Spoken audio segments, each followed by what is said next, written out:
Halloween 2018, thoughts on the film. Now,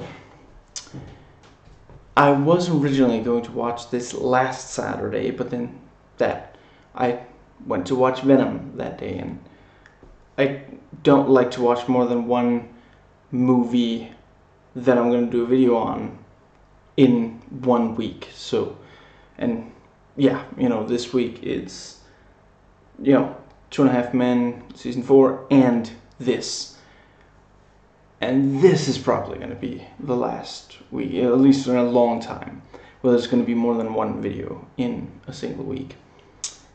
Anyway, yeah, I was supposed to watch Venom the week before that I did, but I was supposed to go with a friend. There was a miscommunication. We misunderstood when we were going to watch it, so we only watched that last Saturday, but it is very fitting that I watch this movie this close to the actual date of Halloween.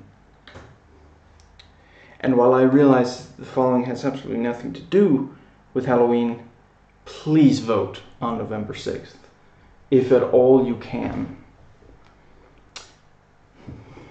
Oh, right. 1 second.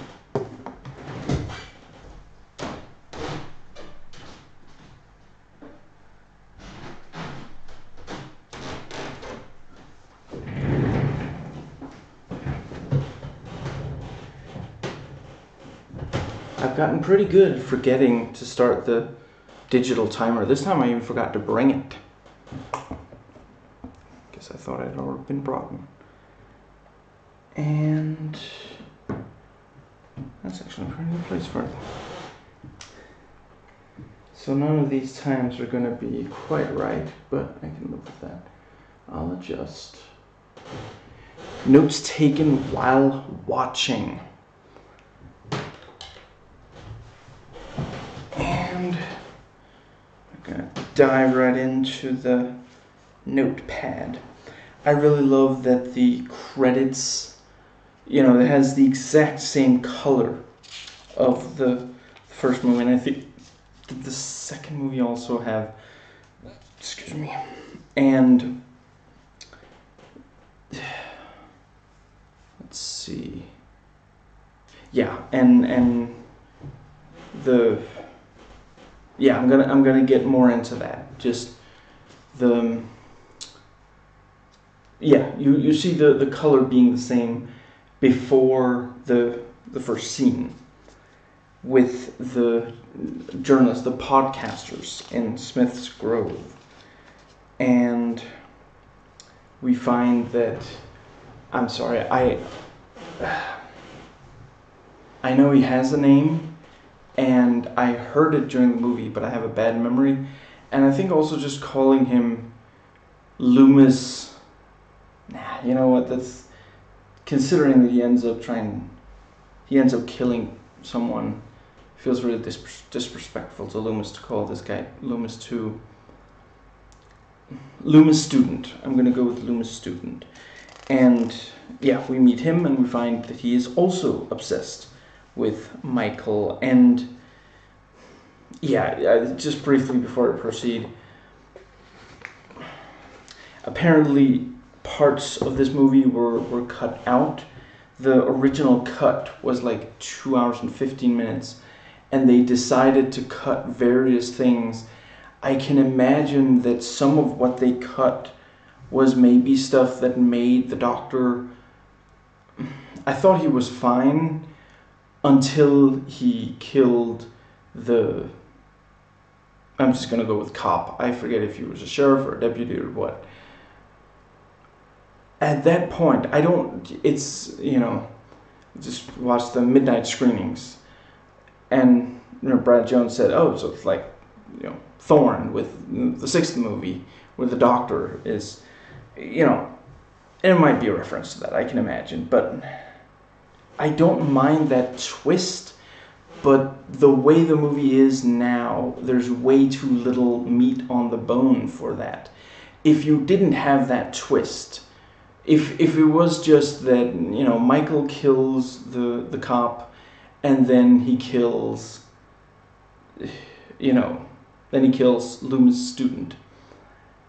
That would have basically been fine. It would have felt like the character was maybe kind of unnecessary or whatever, you know.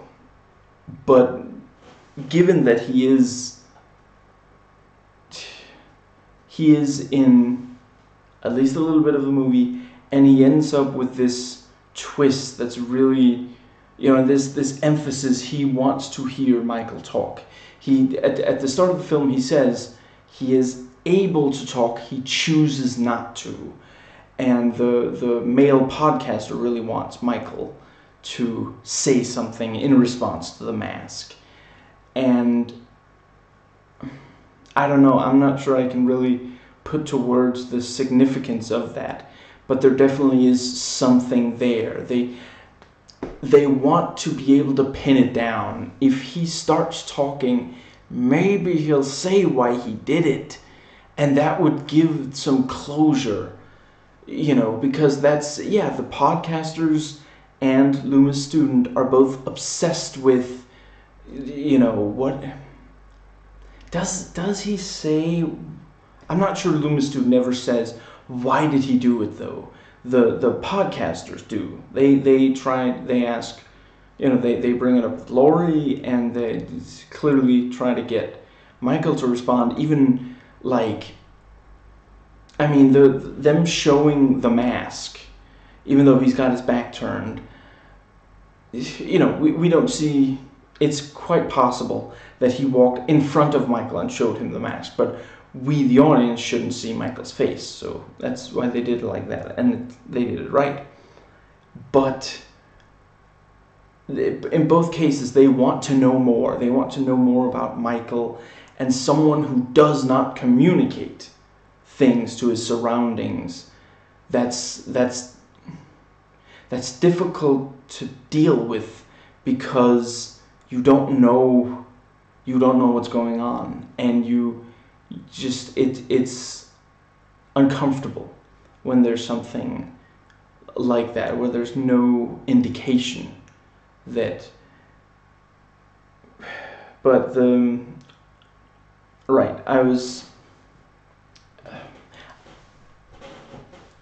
maybe some of the stuff with the doctor was cut, which would have made, you know, made it more impactful, the twist. Maybe it was reshoots because test audiences didn't like that aspect. Again, I don't mind it. I was definitely surprised by it, but once it happened, I was like, yeah, I mean, that he said he was obsessed with him, and he really badly wanted. When he allowed the two podcasters to go right up to Michael like that, you know, not within the yellow square, but close, and he doesn't. It's clearly agitating the other patients. The mask being out is agitating the other patients. He just said, tie your shoelaces. That really bothers the individual with the umbrella. So it's not as though he doesn't understand that certain things will really upset them. But when it's Michael's mask, he thinks, maybe I can get some closure if Michael just starts talking. And you have the what was it? Him letting them in at all is probably, he's thinking maybe they can get it. Where, you know, before you realize that he basically has, you know, in some ways, that he has some sympathy for Michael. Let's go with that. Once you realize that, you kind of think back, and it's like, he didn't like let them in because, oh, you know, I mean, they'll gain some, it might be good for their podcast, or maybe, no, he let them in because he figured, maybe I'll get something out of this. You know, it's I really appreciate how, you know, the podcasters think that he's interesting. He's something that needs to be understood. Loomis' student thinks that he's, he kind of, I don't know, what is the term? Is it idolizing? Certainly when he thinks that Michael is dead, he puts on the mask himself, and he wants to transport the body near Laurie because he thinks that will bring Michael back to life. And yeah, that was, so you have Laurie, who is like, he should be killed. Some of the teenagers are like, he should be disregarded, he's not that big of a deal. Now, and the doctor, I might just go by doctor for the rest of this, since he's the one in the movie. The doctor does not want Michael to go to this, he says it's a hellish place, where Michael is being moved. And yeah, let's see. And I really appreciate the male podcaster. He's told you cannot cross the yellow line. So what he does is go right up to it and stand right in front. It's a good character moment. Basically, this guy is willing to go as far as he possibly can to get detail on, it really is incredibly morbid to bring him. Why doesn't he bring him the freaking knife too? Like, remember when you wore this and killed 5 people? Yeah, and it is this kind of, I don't know, maybe kind of if it bleeds, it leads kind of journalist types. And he holds up the mask and he says, "You can feel it, can't you, Michael? You can feel the mask." And I really appreciate, he's like, say something, and then smash cut in the opening credits roll, which reminded me a lot of the ending of the 3rd movie. And yes, I might spoil all the 10 movies preceding this movie in the entire series. So yeah, with stop it, and say something. That was a really, really good, yeah. And the credits, I really love that, in the first movie, and I think also the second, but the second one does not stay fresh in my memory like the first one does, and the third one does, and even the 4th, 5th, and 6th. Anyway, I can't stand the second movie or the 8th movie. I'm getting off topic. The pumpkin, the slow zoom in on the pumpkin as the credits roll is right there in the first movie, and it's here in this movie as well. They got the color exactly right, and I believe it's the same font as well, so it looks exactly right with the credits.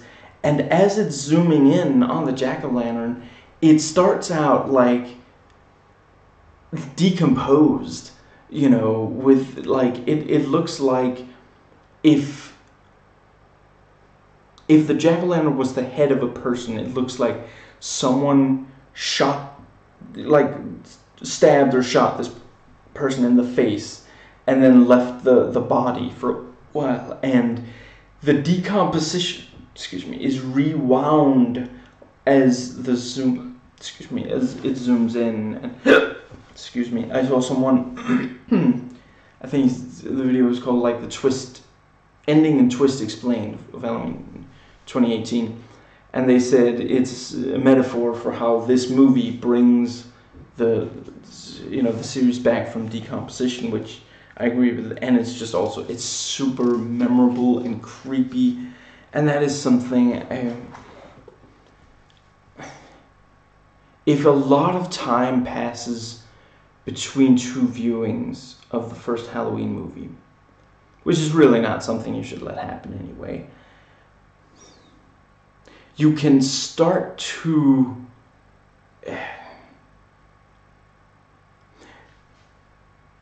you can almost start to forget how unbelievably creepy the first movie is, right from the very start, right to the very end. It really, it's like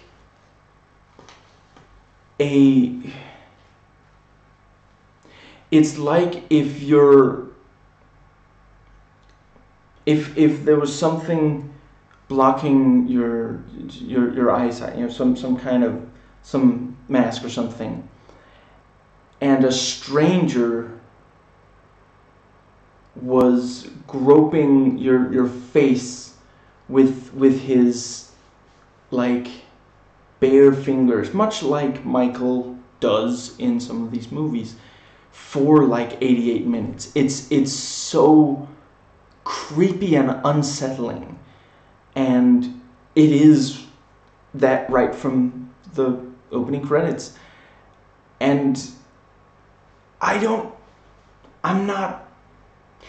wouldn't say that this movie is that creepy throughout, but the opening credits are that creepy, and a number of scenes in the movie are creepy. Now, we see that Laurie lives isolated out in the woods, and to get in, you have to, there's this metal gate that she can open, and you have to be buzzed in. And, when the podcasters get in, they don't feel super welcome in her place, and I really, when like, first they're just like, can we come in? We want to talk to you about this, the babysitter murders, and, the female podcaster, she's like, we can offer some money, and he's like, reporters don't pay for anything, But eventually, we will pay you $3,000, and she agrees. She lets them in, and she makes sure to get the money before they leave. And at the time, we don't know exactly. I didn't really ascribe any any specific meaning to it. But then when she shows up outside of, I'm gonna go with granddaughter, teenage Strode. When she shows up outside of teenage Strode's classroom, she sees her through the window, and then she goes up and she's like, here, $3,000, all of it's yours. Don't tell your mother, and use it the way that you want to. Travel and enjoy yourself. And it's just this, it's such a touching moment. Like, Laurie didn't have to do that, but just because of she takes the first chance she gets to try to help. That's really sweet. And at that point, we already know that Karen, I'm almost certain her character, Judy Greer's character, I'm probably going to keep calling her Karen. So, now you know what I mean if that's the wrong name. Karen is intentionally keeping the two apart. When Teen Strode says, did you invite my grandmother? And Karen is like, oh yeah, I did, but she said no. She has agoraphobia. She's getting treatment. Don't take it personally. And, Teen Strode with her friends is like, I know she's lying because I contacted my grandmother myself. So, yeah, it's... Anyway, And, you know, we get the real clear indication that Laurie is not really a fan of the two podcasters and their mission, and they're also just real a-holes. Yeah, I don't know. Okay, maybe the scene was originally longer, and they slowly worked their way up to, you know, you lost custody of your daughter when she was 12 years old, and you've never gotten it back. You know, but as it is, they just kind of, they really don't have a lot of tact in this cut of the movie. They don't. They're genuinely, and yeah, I part of it is obviously to get exposition, you know, but it also serves as a pretty good introduction to where Laurie is now, because she's so different. Let's see, what's the first thing we see in the first movie with Laurie? I think it's her walking out of her own house, her father reminding her, put the key, I know, Dad, I will. And she walks down the street, and up walks Tommy. And they have this, you know, kind of sweet babysitter-child kind of interaction, you know, and the kid is like, he keeps asking why to her questions, and she's just answering them and gradually like smiling more and more, like, you know, I have to put this key in front of old Myers, please. Why? Because my dad's gonna sell it. Why? Because it's his job. You know, it's this really sweet. She's I guess a ray of sunshine is maybe a tad over the top and, you know, lame poetry kind of, but that's, you get what I'm saying. She's a happy, well-adjusted person. You know, over the course of the first movie, the only thing she is a little frustrated that she feels like the others, you know, her female teenage friends kind of just dump their problems onto her because they know that she'll come through, and she's kind of nervous about this whole dating thing. She has troubles, you know, not a lot of people ask her for date, maybe no one asks her on a date, and, you know, when I think that pretty much going. Where in this, she's at a completely different place, and it's though like let's see, she was seven. The character was 17 in 1978, so 57. It's not like every 57-year-old you find is like paranoid and guarded and such. You know, some of the happiest people I've ever known are middle-aged or older. So it really, it's in this and the first, we meet Laurie very early in the movie, and there's a very clear character introduction. We get a real sense for who she is, you know, over the course of the film, that this is who she is. Excuse me. And that's the part about how she lost custody. And let's see.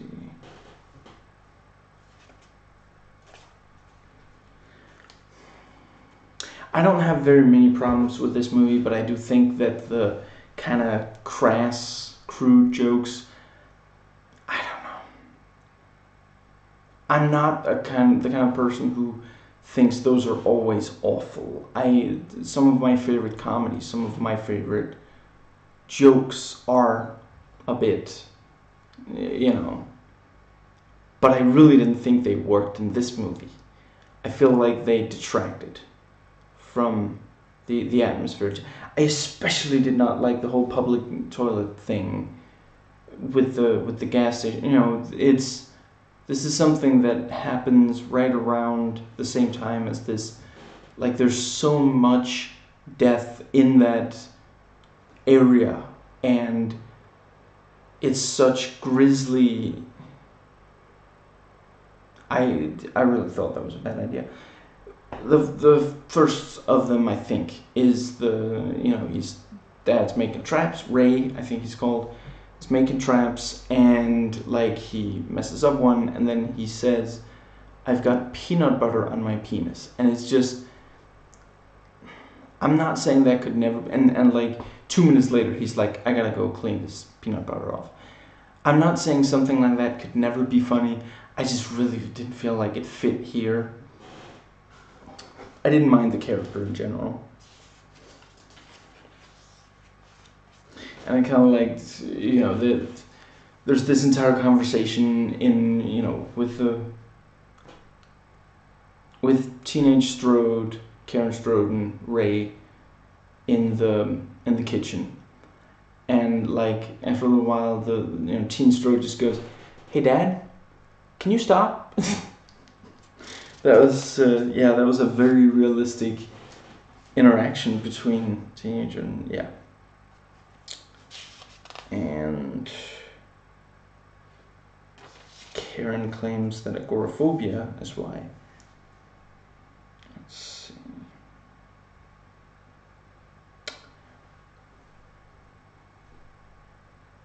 Oh, right. Now I remember.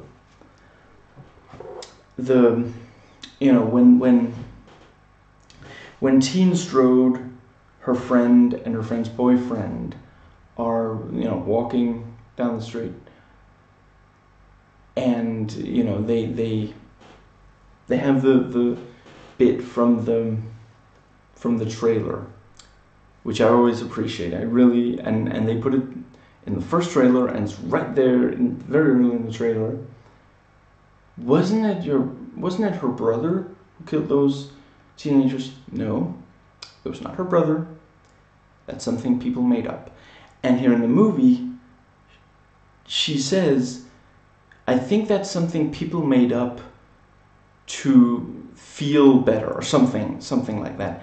And I know that in part she's saying people around here are more comfortable with the idea that Michael Myers kills his female relatives, because then they can think, well, I'm not related,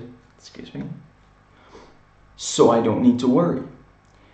But I also like that you could take it to be the two screenwriters. I think it's to kind of poking at people who demanded we have to know, why does he go after Laurie? And kind of saying that was completely unnecessary. I really appreciate that. That was something I never liked about Halloween H2O, that it didn't retcon the second movie as well.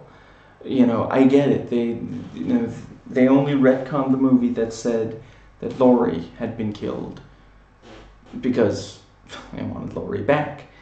But if you had just retconned the second movie out of existence, because it's one of the worst things.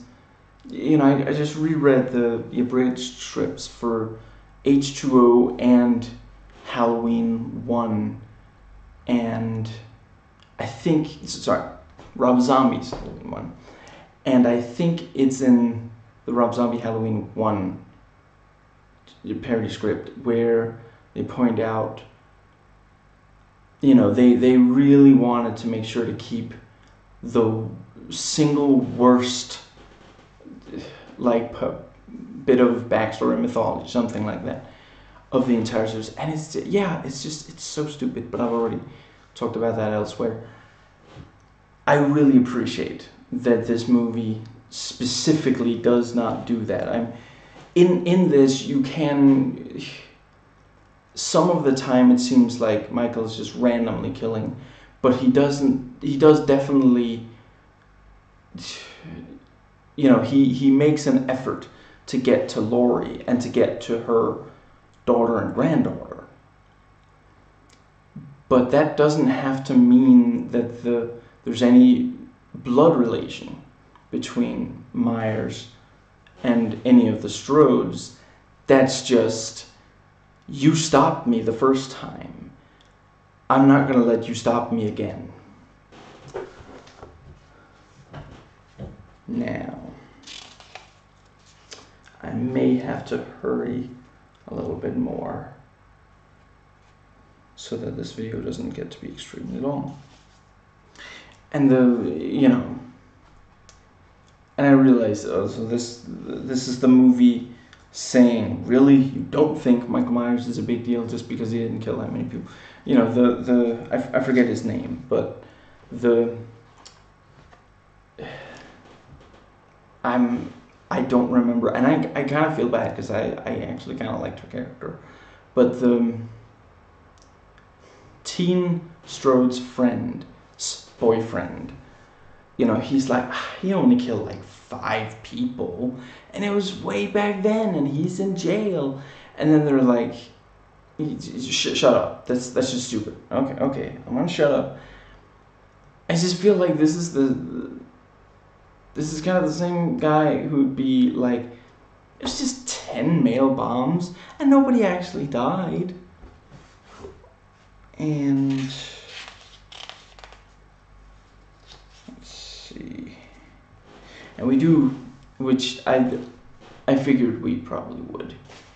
We do yet again have, you know, like in the first, like in H2O, there is a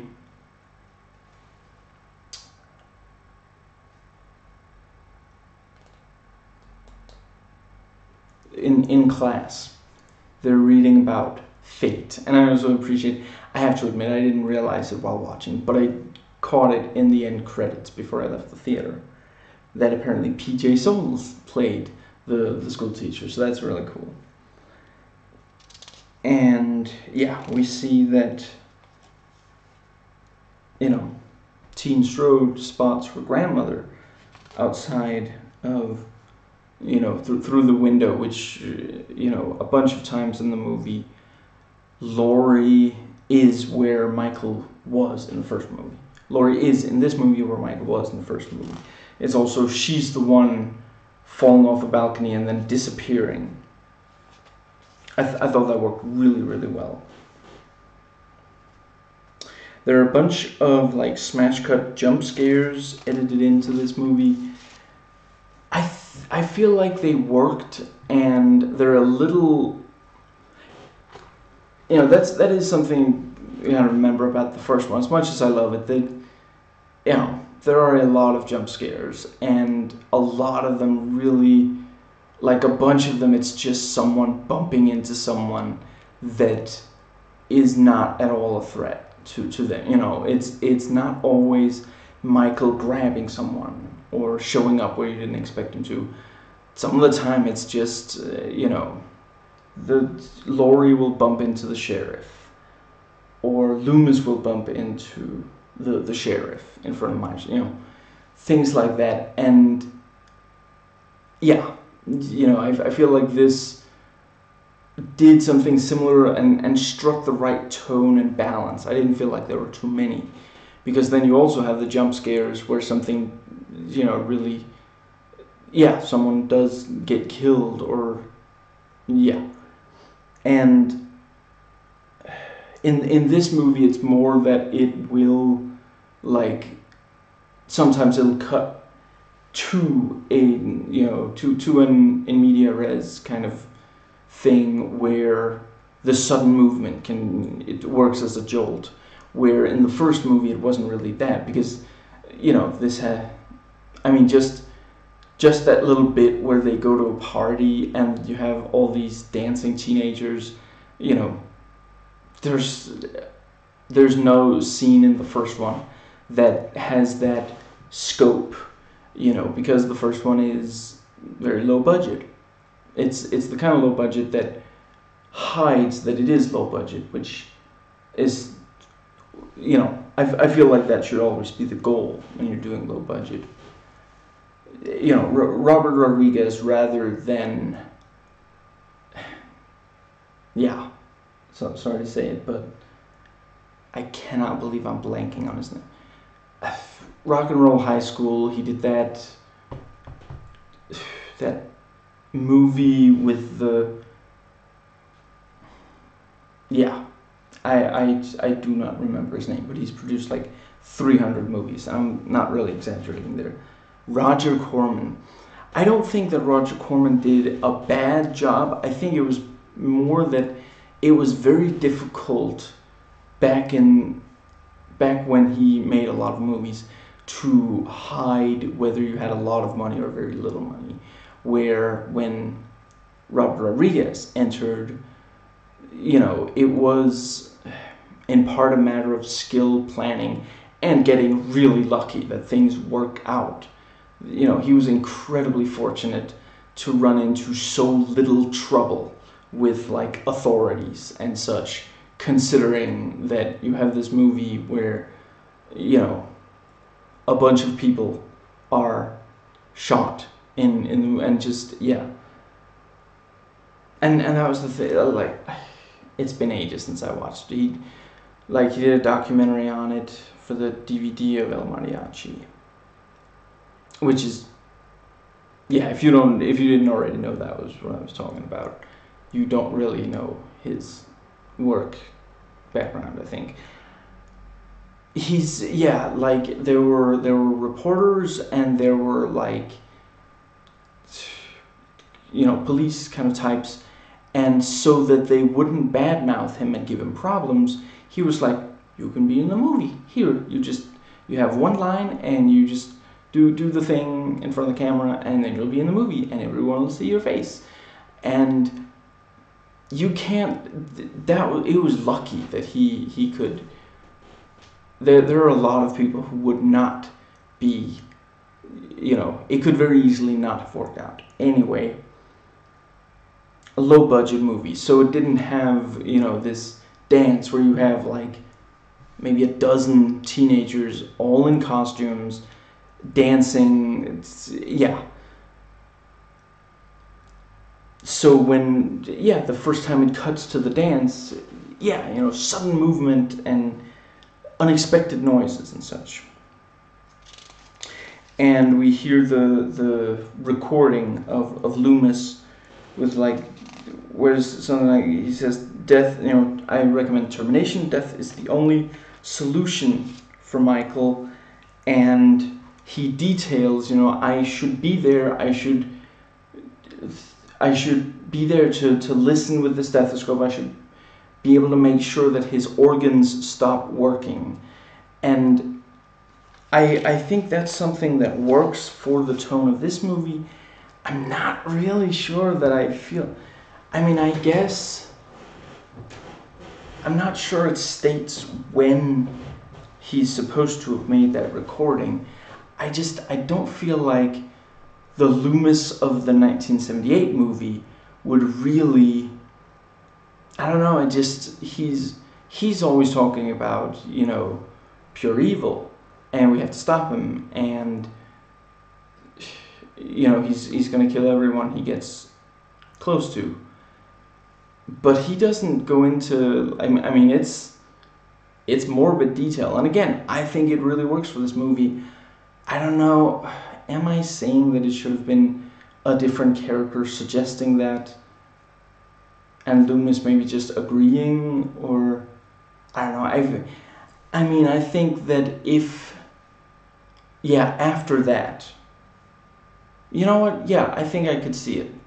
Yes, I think it works. I think it works for his character, because, yeah, that's the idea, isn't it? The idea is that this is something he recorded after the events of the first movie, where he shoots him 6 times and it doesn't kill him, and he manages to kill 4 people, you know, within what, 24 hours or something, 48 maybe.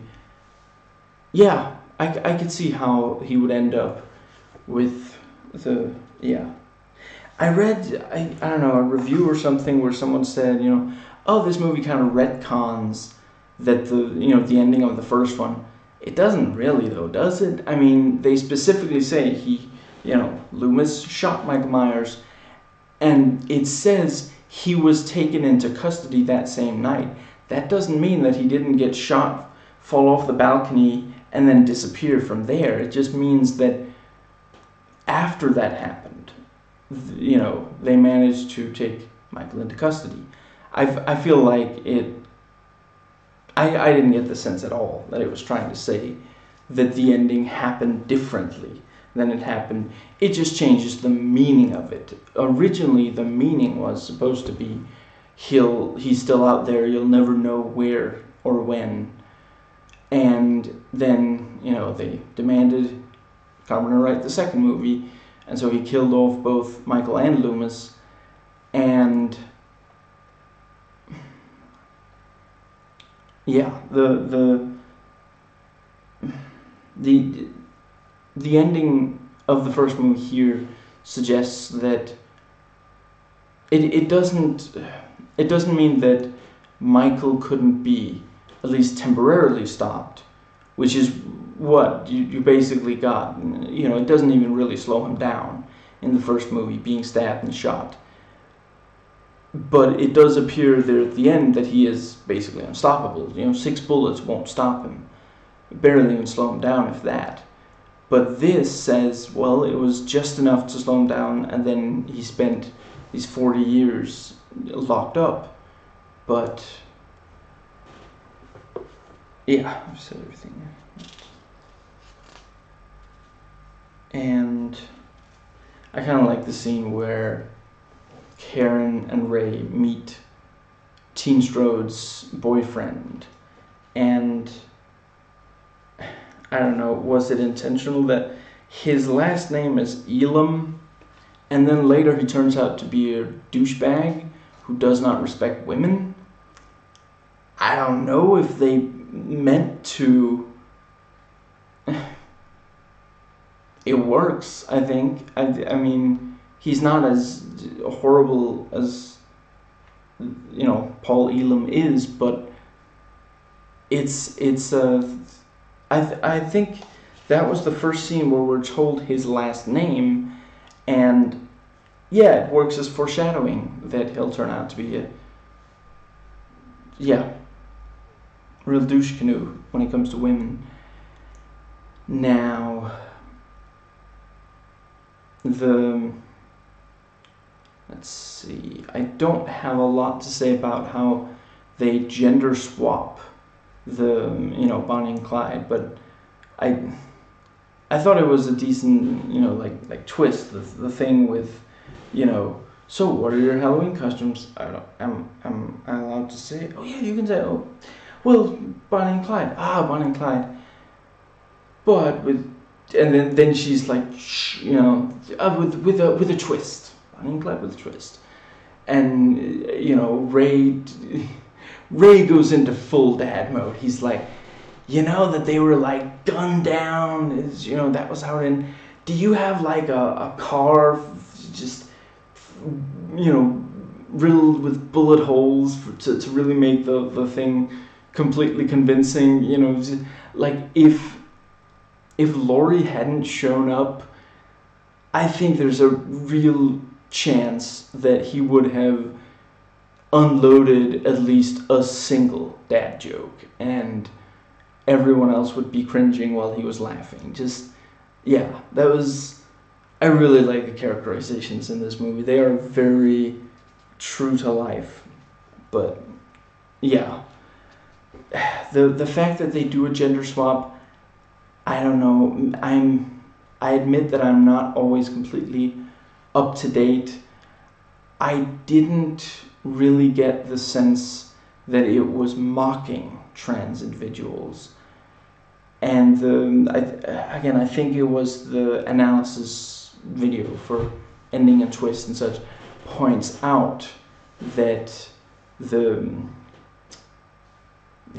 already forgotten. I'm very sorry. If the British sounding lady who made that video was watching, I'm very sorry. This is not a comment on your work. It's me having a bad memory. You did a great job on the video.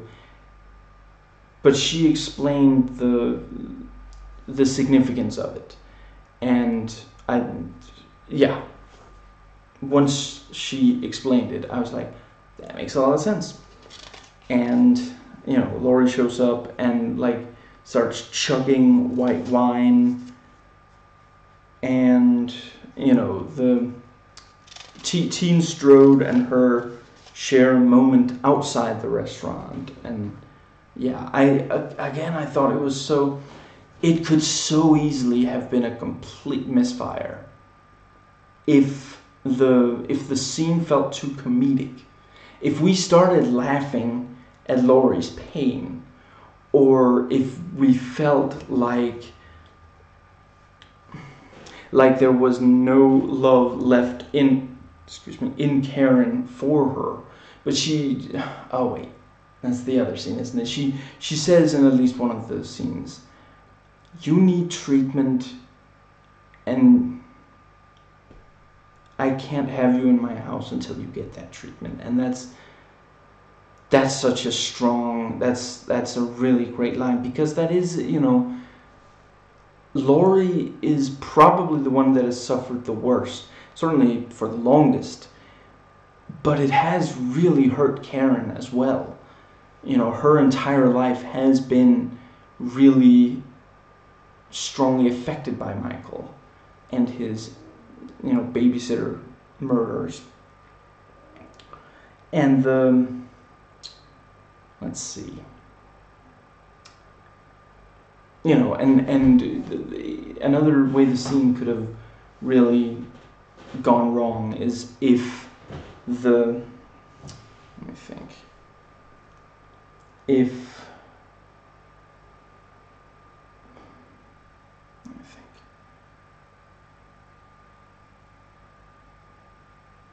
you got the sense that, you know, Teen Strode is just, you know, embarrassed by her, you know, weird grandma, you know, there's so many things that could go wrong, and they all go right. It's yeah, you know, Laurie comes in and she's, you know, I forget exactly who says, but someone points out, you know, this was unexpected. We didn't think you would show up, you know, and yeah, several of them tell Laurie, you know, why don't you take a seat? It's, you know, and she's like, no, and she's like, I'm so proud of you. Look at the ribbon. You know, I was in that, and then she starts, you know, chugging red wine, and then she realizes, I'm so sorry. This is awkward. I'm sorry. And let me think. I think she maybe starts to walk away, and then at least one of them is like, no, it's okay. Just come sit down. And she sits down and she starts crying, because it is this.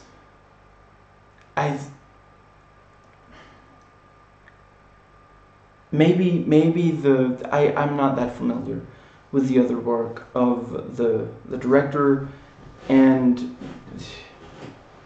you know, the director apparently wrote, David Gordon Green, the director, who also wrote the movie with Danny McBride. I'm really not very familiar with their other work. Danny McBride, he's in Alien Isolation, right? As the guy who recognizes that it's a John Denver song.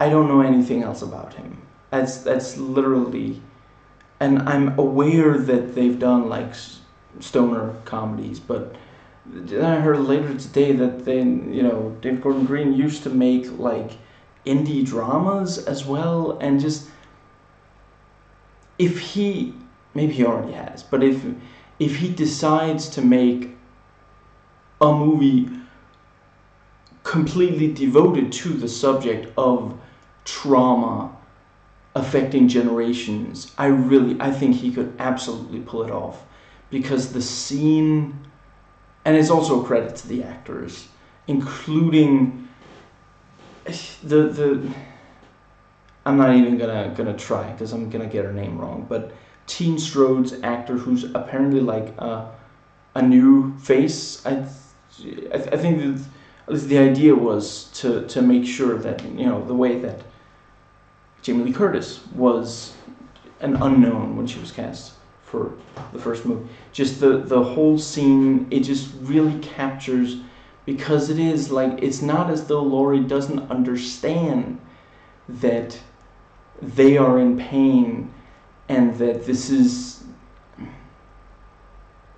not a pleasant situation for any of them, and she feels really bad about that. And then the just, yeah,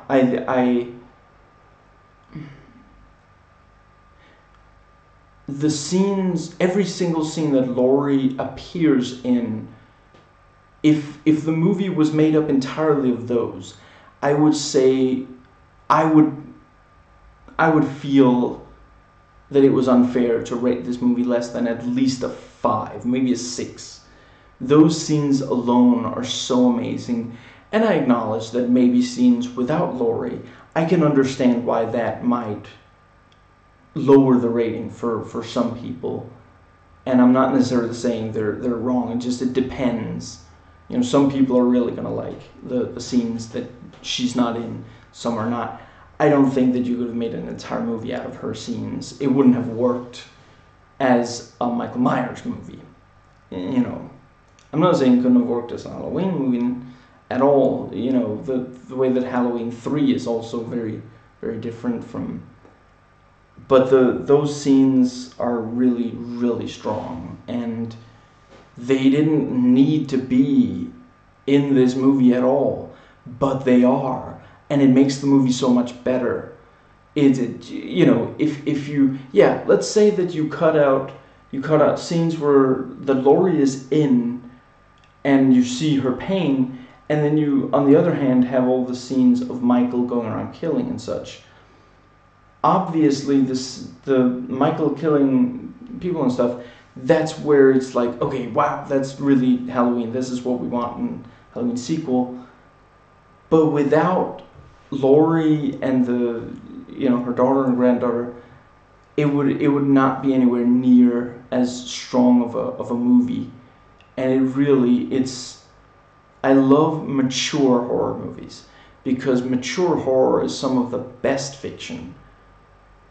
All horror has something to say, even if ultimately all fiction has something to say. It's just when it's bad fiction, it's saying something that the people making it don't mean it to, or they maybe don't care about what it's saying, or they don't themselves understand what they're saying.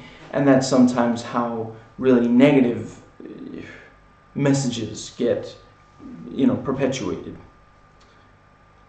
But mature horror is really, really compelling. And yeah. Now,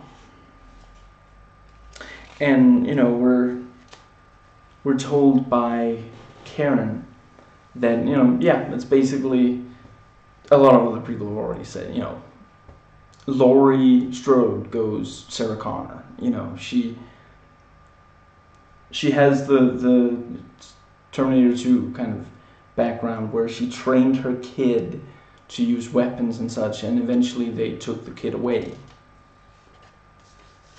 And I mean, ultimately, I guess it's not quite an exposition dump, but it could come off as kind of forced exposition, and I really didn't think. I thought it was very compelling. It's this thing of gradually building up. We already knew that Laurie lost custody of Karen when Karen was 12, but and we know that it pains Laurie that that's the case. But then Karen goes and says, "My childhood was really horrible because of her." And it's really nuanced. Because so many people are like, you know, the moment that you hear that someone's been separated from a family member, your immediate reaction is that must have caused both family members a lot of pain. But sometimes, I mean, in this case, it is, you maybe kind of wonder, maybe it was ultimately the better thing for Karen. Maybe she would have, you know, the Lori we meet in this movie is not qualified to be a parent. And it really, and that hurts to admit, because you can tell she wants to be. She especially wants to be a grandparent. She wants to be there for her granddaughter, but her own daughter thinks that she should be kept away, thinks that the two of them should be kept away from each other. And it also really, you know, well, how do you know that your mother didn't talk to your grandmother? Because I talked to my grandmother. It's that thing, it's something a lot of parents have trouble accepting. If you tell your offspring not to do something, if you don't convince them that they shouldn't do the thing, they might just find a way to do it around you, you know, and that's the thing. And it doesn't even, you know, Karen doesn't even think maybe my teenage daughter would just contact, you know, my mother, her grandmother, on her own, instead of expecting me to. Because when she was younger, you know, before she was a teenager, Teen Strode probably did accept that, yeah. And I thought it was a strong scene when Michael kills the kid, you know, with who has a gun, and you know, he's in his father's car, and it's, again, I like their interaction. You know, they don't have a lot of, it's just briefly, you know. I think the first thing we hear is the father saying, do you really not want to go hunting with me? And the son is like, no, Dad, I do. I love when we go hunting together. But can we please only do it in the weekends? Because I'm really passionate about this dance, you know, rehearsal. And when we go out hunting in, you know, during the week rather than in the weekend, you know, I can't practice with the others, and it's something I'm really passionate about. But I do want to go hunting with you. It's just because that's what parents sometimes hear when you say, can we do it another time? They hear, I don't want to do this with you. And it could so easily have been obnoxious. And I honestly, I was really relieved that there wasn't a single, like, gay joke. You know, the father never says, what, you're not man enough to use a gun? You know, you just want to prance around in tights? At no point, and the father didn't, it wasn't that the father didn't want him to dance. Which is all, you know, if that was like a thing, if they made a thing out of that, that would have been fine. But no, it was just, the father's like, but I really want to spend time with you right now. And yeah, just, I respect people who say that the scenes that don't have Lori in them are just not good scenes, but I really don't, I don't think there was a single, I think it was a Midnight Screenings video, they point out, you know, what happened to the douchey boyfriend? He kind of douched his way out of the movie. And it was, I mean, basically, I think it's in part to reference fourth movie, I want to say fourth movie, where the main girl, kind of the main teenage girl realizes that that's also just, man, that guy was an a-hole, just complete garbage. Excuse me. Yeah, the cheating thing, which is also just, you know, you see the movie and she's like, oh, you better wisen up to what men want. What are you talking about? There was no indication that she wasn't willing to sleep with him. She just canceled their date late in the evening, and he didn't want to spend the night alone. So he goes and has sex with someone else. Yeah, that just... Anyway, I'm pretty sure it was at least in part referencing that. And then you also have the thing of, like, he breaks her phone. And I think it might have been good, maybe it was cut. I think it might have been good if there was just at least one mention of, like, how he's annoyed that she spends so much time on her phone or something. But he just kind of says, oh, your precious expensive iPhone, and grabs it and plops it down in, like, pumpkin soup. I don't know, it looked... How does anyone manage to actually ingest anything that tastes like pumpkin? Anyway, looked like it was pumpkin flavored, at least. Dip? I don't know. Because they need for her phone not to work. But then his character just kind of disappears. And again, maybe there were scenes where he was... I think that they probably largely made the right choice. The movie as it is never lags or drags, in my personal opinion. And that's a very good thing, because this is really not... slasher movies are not movies that really... They can really suffer if the movie feels long. It's really not the kind of genre, subgenre, where we're okay with feeling like time is just... I really need to speak faster. Let's see. I think that scene was maybe a little, like... Okay, this was not really all that necessary. I didn't care that much that she lost him, although a lot of times slasher movies are like, oh, he's passing judgment on... If that is what... If like characters killed in slasher movies are supposed to be punished for their behavior, I really have to question their decision on not having him die in some way. Anyway, excuse me. Other than that, I don't think there was a single scene where...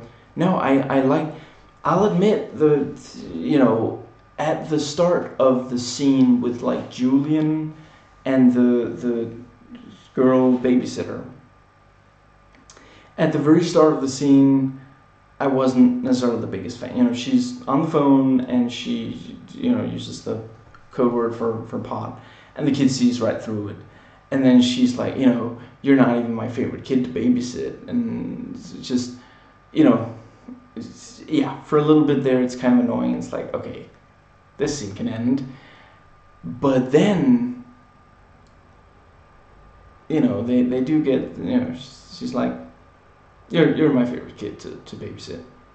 I like you too. And just, I don't think there wasn't an entire scene where I felt like, okay, this scene really didn't need to, I did not like this scene and I wish it had been cut. That never happened.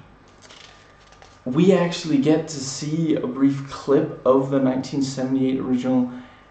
I don't know what they did to... It looked great. Maybe it's just me, but I mean, this movie, it was, this is 40 years old, so the cameras and such that they had back then, and it was filmed, quite cheaply, and now it's up on this huge screen, and, right before and after it, we have these scenes that are filmed today. I thought it looked amazing. I thought it looked incredibly high quality. And the black cop is like, what are we gonna do? Cancel Halloween? So he's the joyous Jaws mayor. And yeah, one of the kind of crude jokes that I really, when literally the female podcaster, you know, says to the male one, I really have to go number 2 very badly, or something like that. It's just, would it have killed him to just have her say, I'm gonna go use the bathroom? It really seemed, and then we have this, you know, ooh, public bathrooms are so gross joke. Public bathrooms are the fucking worst. They're disgusting. Yeah, I'm gonna swear a little in this video. You know, there's some swearing in the movie, but making jokes about how gross public bathrooms are is really unnecessary in this kind of movie. But I do appreciate the reference to the Halloween H2O bathroom confrontation kind of, yeah.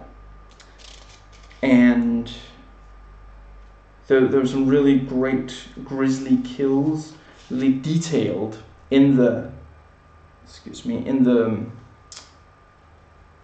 gas station. Yeah, you know, he drops the teeth and there's still blood on, and you know, you see the male podcaster find the guy with like the mouth open, and yeah, all this stuff, really, really good stuff. And I felt that the bathroom attack itself was quite intense from start to finish, that entire scene. But I also felt like, wasn't there a part where, like, when she's like crawling on the floor to get, you know, under the stall, or maybe when he grabs her and pushes her, there's like you know, public bathrooms are gross. It really felt out of place. I don't know. Maybe there used to be way more jokes and they cut out all but these last few. Again, in that case, I really appreciate it. I doubt that the people responsible for making the movie are watching this video, but if you are, you did an amazing job on this movie. If you put out more, I will be there on opening day. But please dial down the crude jokes. Put those in other movies. And you know, you have the bit where Laurie, you know, I kind of knew, because I'd seen the trailers and I knew that it would lead into, you know, the thing of like, you have no escape routes, and she's like, Mom, you need help. And it was still nice and moody, you know. You're supposed to think that it's Michael who's showed up, but you know, yeah, she shows up and she's like, you know, see, I could have killed you right there. It really reminded me of, I think the movie is just called Safe House, with Patrick Stewart and that girl who's, I think she's on According to Jim. Dana, maybe, on that show. I don't know. It's thankfully been ages since I watched any According to Jim. I don't remember how much I watched, but it was definitely too much. Which means I watched at least 1 second of it.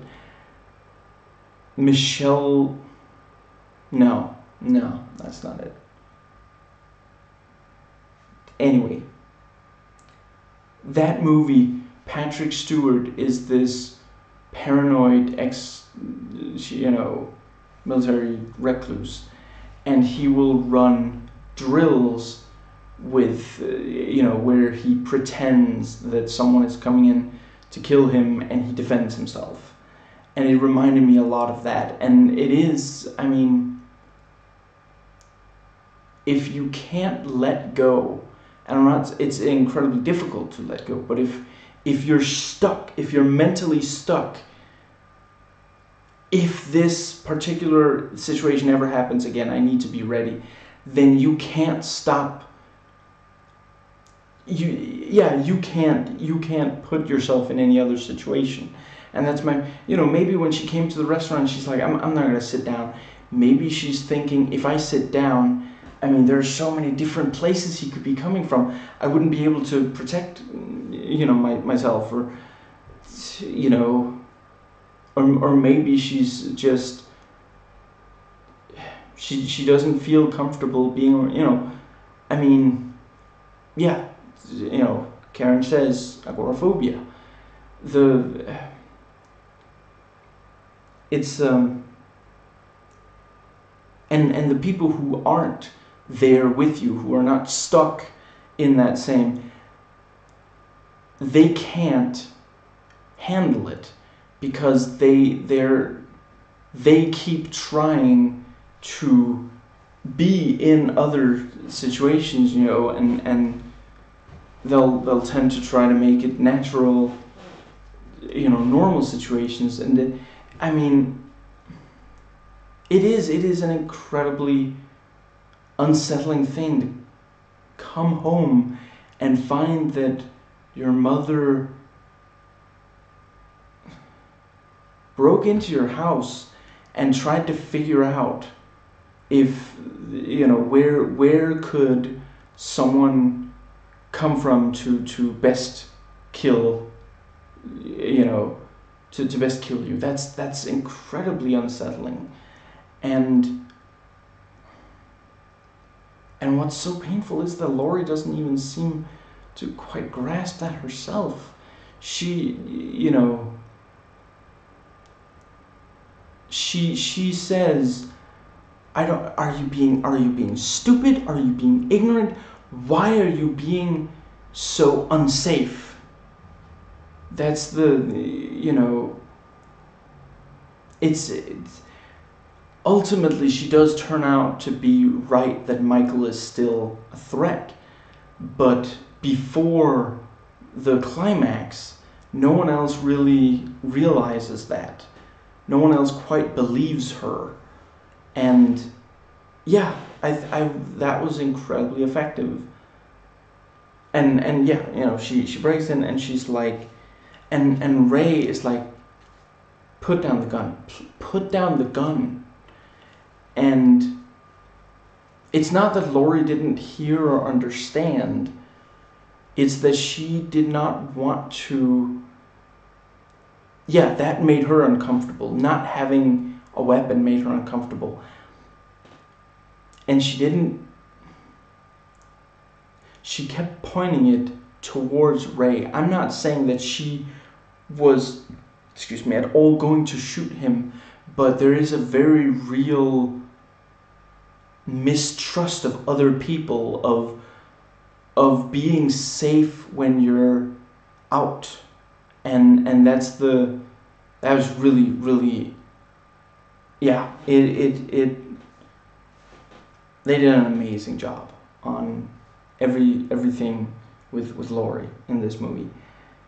And then when she's about to leave, she's like, take the gun, keep the gun. She's like, you're not going to be safe if you don't have one. And Karen categorically refuses. And yeah, I think they're considering making more. I think maybe a trilogy is the idea. I think that would work really well, and I think, again, the analysis and twist ending thing video pointed out that maybe the next movie will be focused on Teen Strode rather than Laurie. I think that could work, and I think I think it would be interesting to make a movie where we see, okay, now that, this is the first time that her daughter or her granddaughter have had anything directly to do with Michael. They've never met him before. All they know is that it happened in 1978, before either of them were born. Teen Strode, I guess she's supposed to be about 17 in this. It's so far in the past to her that she, even her mother never experienced it herself. And let's see. I think Laura is the one who says, "There's a reason we should be afraid on this night," and that's a great line. And let's see. I wrote "kid trick or treat." I don't know if there's some significance to that, or if I just wanted to. There were kids trick or treating. I don't know if there's something specific I was going to go with. I really appreciated when Michael went past the baby instead of killing it, and that was like, I think there were at least a dozen people sitting with me on the back row, and I think at least 5 of us were like, "Please don't kill the baby, please don't kill the baby." And I really appreciate that. They didn't have to put the threat of it in the movie. They could have had, there didn't have to be a baby there. But the fact that it kind of, the movie says there are some boundaries we won't cross here, and it also does, it makes us horrified that we might, that there might be a baby dying. And I also appreciate, the death of the kid was not as brutal as other, And there's the Halloween party with where Teen Strode is. And let's see.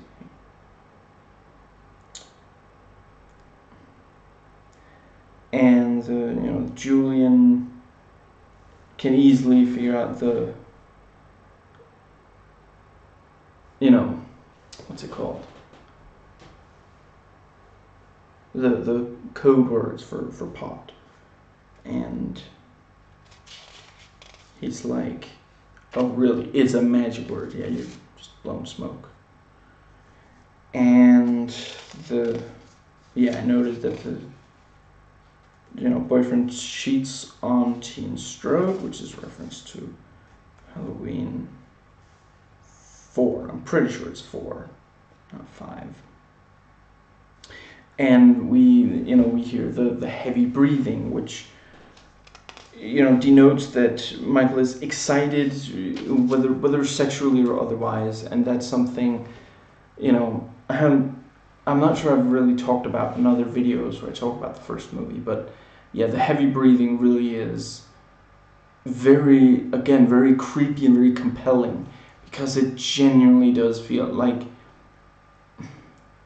it's one thing that he spends so much of the movie stalking these innocent people, but then you have several scenes where he gets excited by this, by the voyeurism, by intruding on others' personal space, by becoming part of their intimate moments without them knowing it.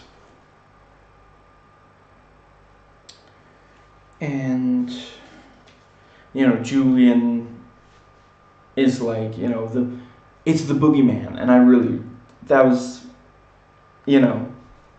a really great way to do something similar to with Tommy Doyle in the first movie, but change it just enough that, and it is like, little kids think they see monsters in the closet, under the bed, in the hallway. He says, "Please leave the door ajar." I don't know what the door is going to do with a jar, but whatever. It makes the kid feel more safe. And he's like, send Dave up first. And Dave's standing there like, what did I do to you? Jeez. And I appreciate that in this movie we don't actually see that many attacks. Most of the time we see corpses, and these corpses will be really messed up, but we don't actually see that many attacks on screen. considering how many, like, I read there's like 19 people die in this, 19 characters die in this, and yeah, I mean, when you think about it, a lot of them, it happens off screen, and you see someone finding the body. I like that when you see Dave dead, he's like, you know, a knife has been used to, you know, stick him onto the, you know, onto the wall, basically. So a lot like Bob. I really appreciate you know, gunshots in this movie are very loud. It felt a lot like reality, where, I mean, excuse me, if you fire very many bullets, excuse me, and you don't have like earmuffs, excuse me, yeah, it can kind of, you know, temporarily mess up your hearing or such. And yeah, this movie pushed it far without, it was not so loud that it hurt. It was uncomfortable to watch the movie, but it felt like they definitely, I didn't note, but I'm almost certain in at least one trailer we see Michael attack the cop that the doctor ends up killing. I'm almost certain that wasn't in the movie, or not even like close. So did they just film that to throw people off, or were there different cuts of, I don't know. Right, and the doctor says he's gonna keep killing until we stop him or something, and I just feel like that makes sense if, like, that would make a lot more sense if this didn't erase almost the entire continuity of the series, because ultimately he killed 5 people, 4 of them within about 24 or 48 hours, and 2 dogs. That's it. You know, that's not, if they had even included the second movie, then you have, you know, look at how many he's killed. Where does he get, you know, he's just gonna keep killing until we stop him from that view. I think maybe that was something that they were maybe something they wrote when they thought that some of the other movies would still be in continuity, and then they forgot to change it or something. I don't know. And the doctor goes with the cop to find Michael Myers. I really need to speed this up. Okay. When the guy thinks that Michael is actually like the person who lives on the property, and he's like, okay, I'm gonna leave. I know you kicked me out. I accept that. He literally says to Michael Myers, "Have you ever liked a girl, but you couldn't have her?" Which is just, I don't know. I can understand if some people are like, okay, you're pushing it, but that's pretty. I mean, it's not irony. It's not coincidence. That's a kind of cute, because that's kind of why he's here. You know, he's been waiting for 40 years to get to the girl he likes. And I really, really appreciate, you know, you hear the heavy breathing, and you've got the, you know, motion sensors, and that's why the lights are coming on. And he's like kind of drunk, and like Michael is standing there, and then the lights go out because he's standing still, you know, and then the lights come on and he's closer. Just, that was really creepy. That was a great way to, because that is a thing some people today have, and I really don't think they would have had that in 1978, you know, but yeah, today some people have motion sensors that turn on lights when you approach the house. And using that like this was really great. And let's see, Laurie, Karen, and Ray assemble and go to the house. I also really appreciate it. You know, Karen keeps saying, we have to wait here, we have to wait for my daughter. And Laurie, you know, becomes increasingly insistent, and finally just shouts, "Karen!" And, you know, just come here. We have to get inside. It is not safe out here. And let's see. Yeah, and, you know, the sheriff runs over Michael in a scene very reminiscent of the death of Ben Tramer in the second movie. And then the doctor kills the cop. And he puts on the mask. And yeah, you have the thing of like, we've seen this in fiction before, where like the doctor who's like really obsessed with his psychotic, you know, killer patients. His psychotic killer patient actually is willing to kill himself and such, kill others himself. And I really, really liked the Strode women. They sometimes their decisions are questionable, but they are smart. You know, the doctor is like talking about how, you know, he'll speak, and she's like, he spoke to me. And he's like, what did he say? One word. If you stop the car and let me go, I will tell you. That was very, very smart, and that was, yeah, I really like that. And then, you know, the let's see.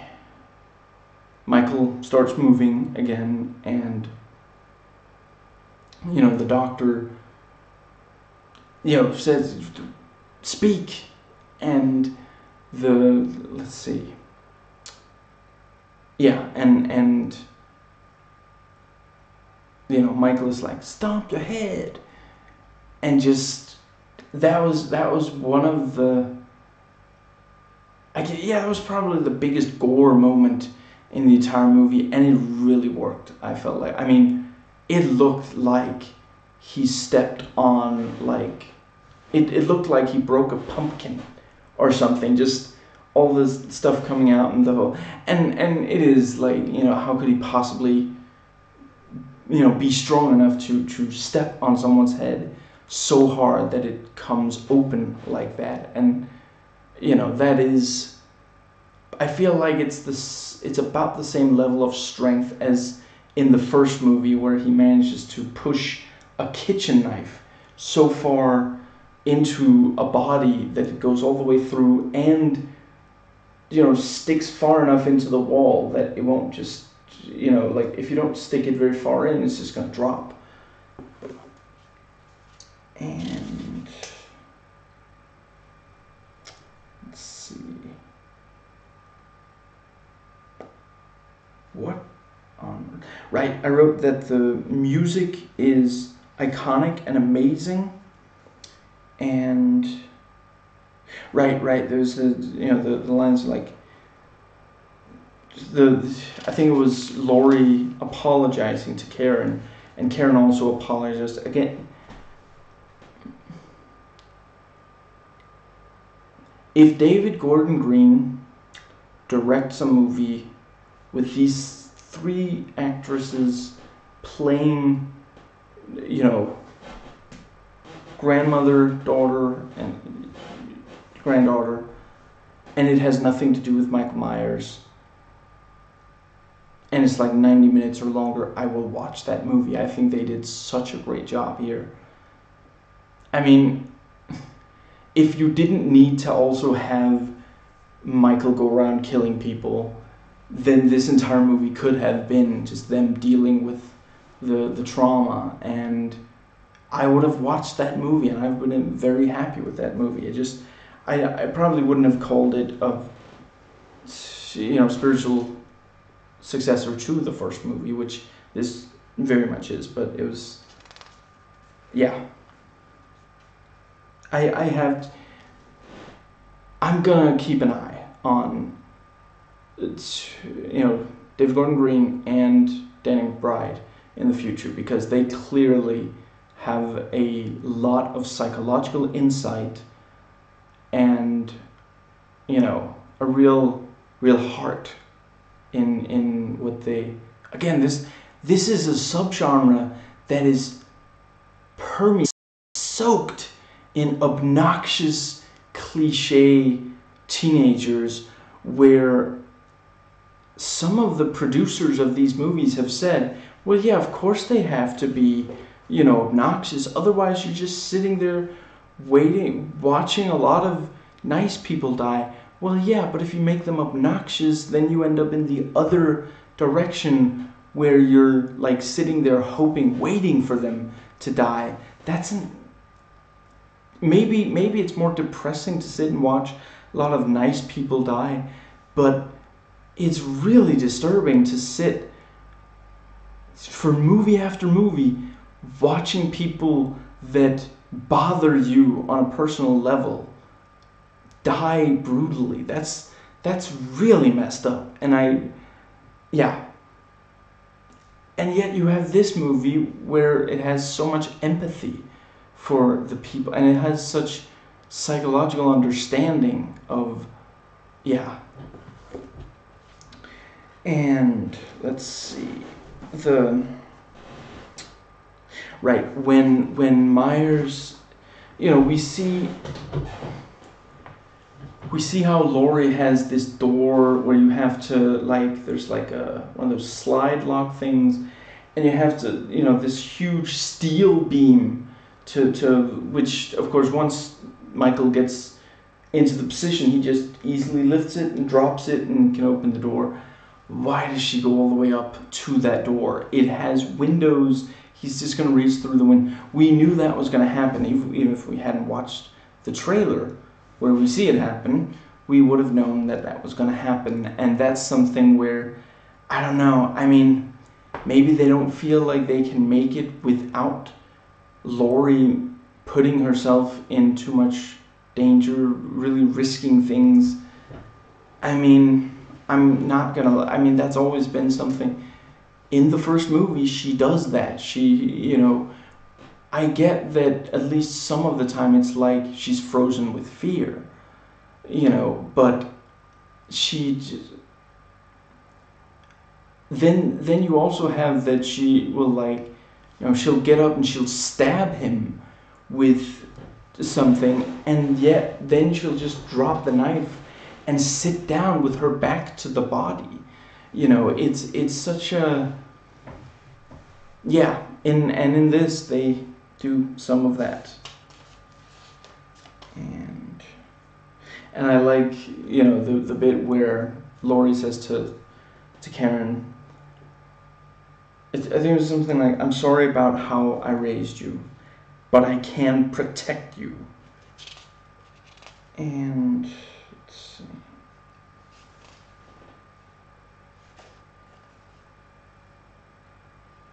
And the thing with, you know, thought it was right where she's like, this was, you know, this was my childhood, this was my cage.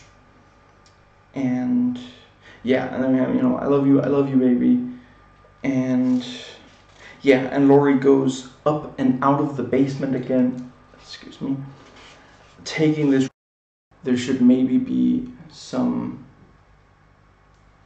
I don't know, maybe you can't completely avoid it. And we see, you know, in the woods, Night of the Living Dummies, which, yeah, those were really, really creepy, those dummies. And, you know, she manages to use the shotgun to make him stop groping her with the hand, and not literally like sexually, but, you know, yeah, you either know what I mean or you don't want to at this point.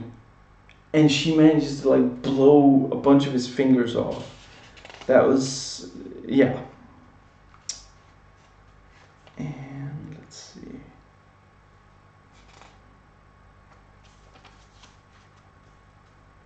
And, you know, Michael hides somewhere among the dummies, and Michael and Laurie face off. I quite like you've got the one sniper. Is it just me, or is anyone else disappointed that we did not at all get to see any action for the crossbow? I'm sorry, it was right there, and it was like, you've got all these rifles, and she's like, this rifle is good for this, and this one. But you've got the crossbow right there, and anyway, but yeah, you've got the sniper rifle, excuse me, with like a lightning bolt and like KS, like Karen Strode, carved into it, and Karen grabs it, and let's see, then yeah, she snipes him in the face, and he gets stabbed. Excuse me. Some of the reviews I read for this had in the couple of lines. If you don't read the full review, just read the blurb or whatever it's called on Metacritic or Rotten Tomatoes. Some of them, at least one of them, said 3 generations of Strodes fight Michael Myers. That is only at the very, very end of the movie. Spoiler alert, guys, seriously, why didn't you just say generations of Strodes fighting Michael? I didn't mind that much. I was pretty sure, no matter what, sooner or later, Teen Strode would get to Laurie's place. But if I had been like, oh man, I can't wait for the ending where this Karen and Laurie spend a lot of time there. It's not a huge surprise that Karen herself goes there. But if you go into it and you haven't heard 3 generations will fight, you might have thought that they were going to kill off Teen Strode on her way to the house. And we get it's not a cage, it's a trap, and the very Halloween 2 kind of ending with fire, and and the whole place burns down with Michael clearly trapped down there, and we don't see his body, we don't see his ashes, so very likely he just comes back in the next one. And I mean, if in the next one he has all his fingers on both hands, then and didn't they like cut his hand partially off, maybe something, then you can just have some kind of thing of like, oh, he regenerates apparently, like we've seen Jason Voorhees do. That would basically work for that. And maybe you can have some kind of, like, at the beginning of Halloween 5, you see that they try to blow him up. Why that isn't at the end of Halloween 4 also, and just don't show that he isn't where the dynamite blows up, I have no idea, because why are we supposed to think that just a few more bullets is going to stop Michael Myers? If 6 bullets don't stop him, why would, I don't know, couple dozen? I don't see it.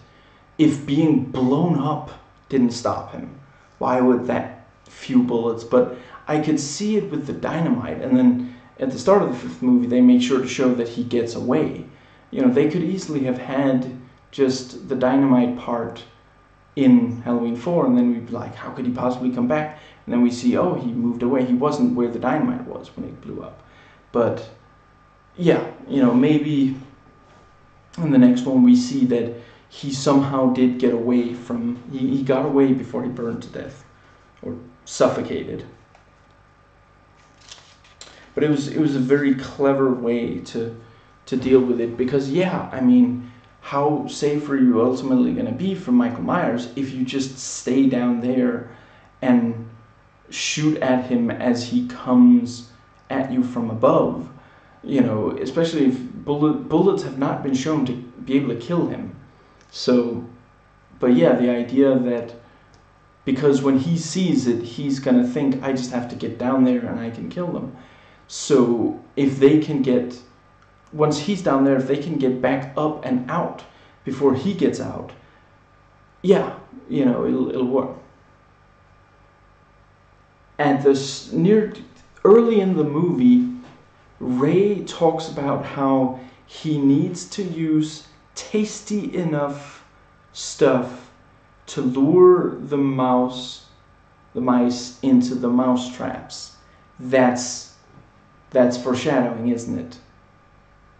And like, yeah, the three generations of Strodes put together are peanut butter in a mouse trap.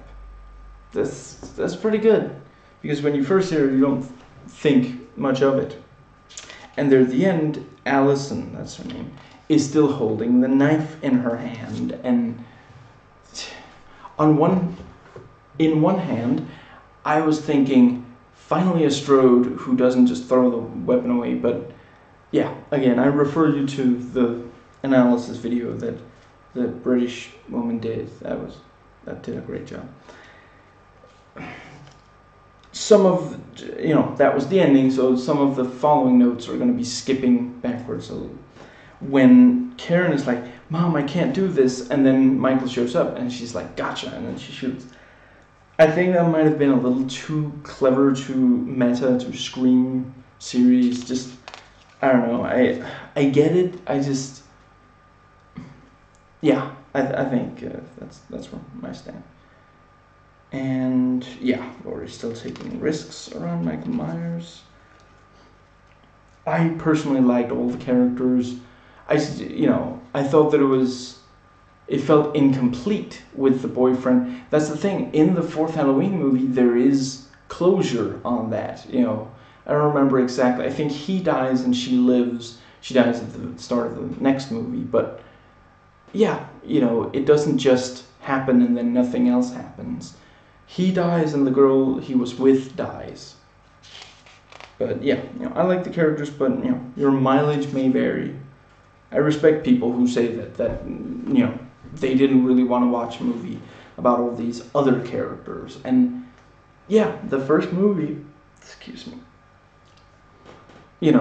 it's Michael Myers stalking with Loomis following him, and then the stuff with Laurie and her friends and such. So yeah, you would maybe expect equal focus on Laurie yet again, and that's they kind of tried that in H2O. I really don't think that would have worked when the character is like this, because she's constantly prepared, so you don't need to bring her to a state where she is more prepared, where in the first movie gradually more and more signs of her being stalked, and something happening with her friends. So by the end, when she sees her friends dead, it would have been completely different if just like when at the start of the movie she goes up to the Myers house, if she discovered the dead dog, for example, because over the course of the day she gets gradually more freaked out. She got the obscene chewing phone call, and then Linda calls her, and then she's on, and Laurie only hears moaning, and she figures it's Annie again, and yeah, but then she also stops and she's like, there's something wrong, isn't there? And then she calls and there's no answer. She calls Annie and there's no answer. These things where just, yeah. And in this movie, right from the very start of the movie, she is ready. So you don't really have anywhere else to go, and it's going to get really old to just watch other characters tell her, you're wrong, Michael isn't here. That doesn't, there's no reason to show us that over and over again. And yeah, I'm sorry, but we are here for a body count, and a lot of these other characters just, yeah, I saw at least one review that said, basically most of the characters appear so that the body count can be high enough, and yeah, a lot of the way that's yeah, a lot of the way that's correct. I would say I think that there's also some more. I don't think all of them are just there for that. I think they're. I guess you could say, if that was it, then wouldn't you get the same out of the movie if you just had someone? What is it? I think it has a name, but just the clips of the death scenes, and that's where I would say I don't think that would have the same effect, because yeah, some of these, Julian talking to the babysitter, and just these various things, and in this video I'm not going to be listing every single connection I saw to the other movies in the series. Other people are going to do a much better job of that than I, so I leave that to them. I've mentioned some, and I might mention more. And I'm sure there are ones that I didn't catch. And let's see. Yeah, when Allison spots Laurie through the window in class, that's basically, that is the only time in this entire movie where someone looks like in a certain direction and then they see someone standing there looking at them. They did that, that's in that appears in the first movie several times, and it's in several of the sequels, and it's like, it's been done. We really don't need. Ultimately, they were never really gonna improve on the first, where I think the first movie did absolutely perfect with that. There weren't too many, there weren't too few, they were spaced out as they should be.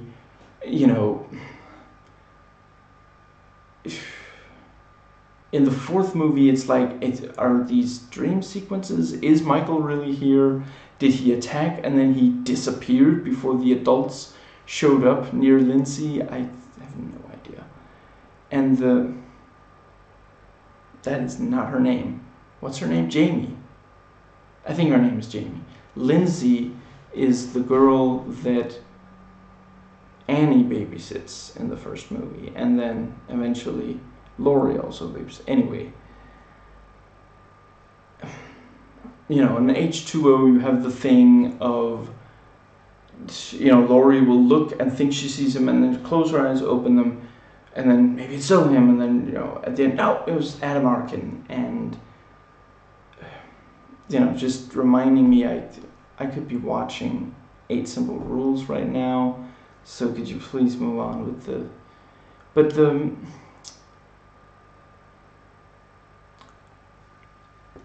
let's see. That was sighting's been done. I would definitely say this is the best Michael Myers Halloween movie since the first one. I still love the third movie, but I would say this is a better movie, but that movie isn't trying to be a great movie, it's just trying to be really entertaining. And let's see, but yeah, all the other sequels really pale in comparison to this one. Now, the thing that the doctor said, that Michael and Laurie keep each other alive, one is the predator, the other is the prey.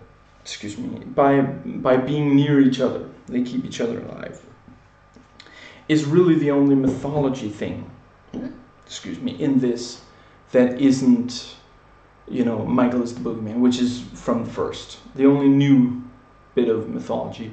And I feel like it works, and I think you could also build on it in sequels. And yeah, I think that covers the holy crap. Okay. I'm gonna try to not. Okay. That brings us to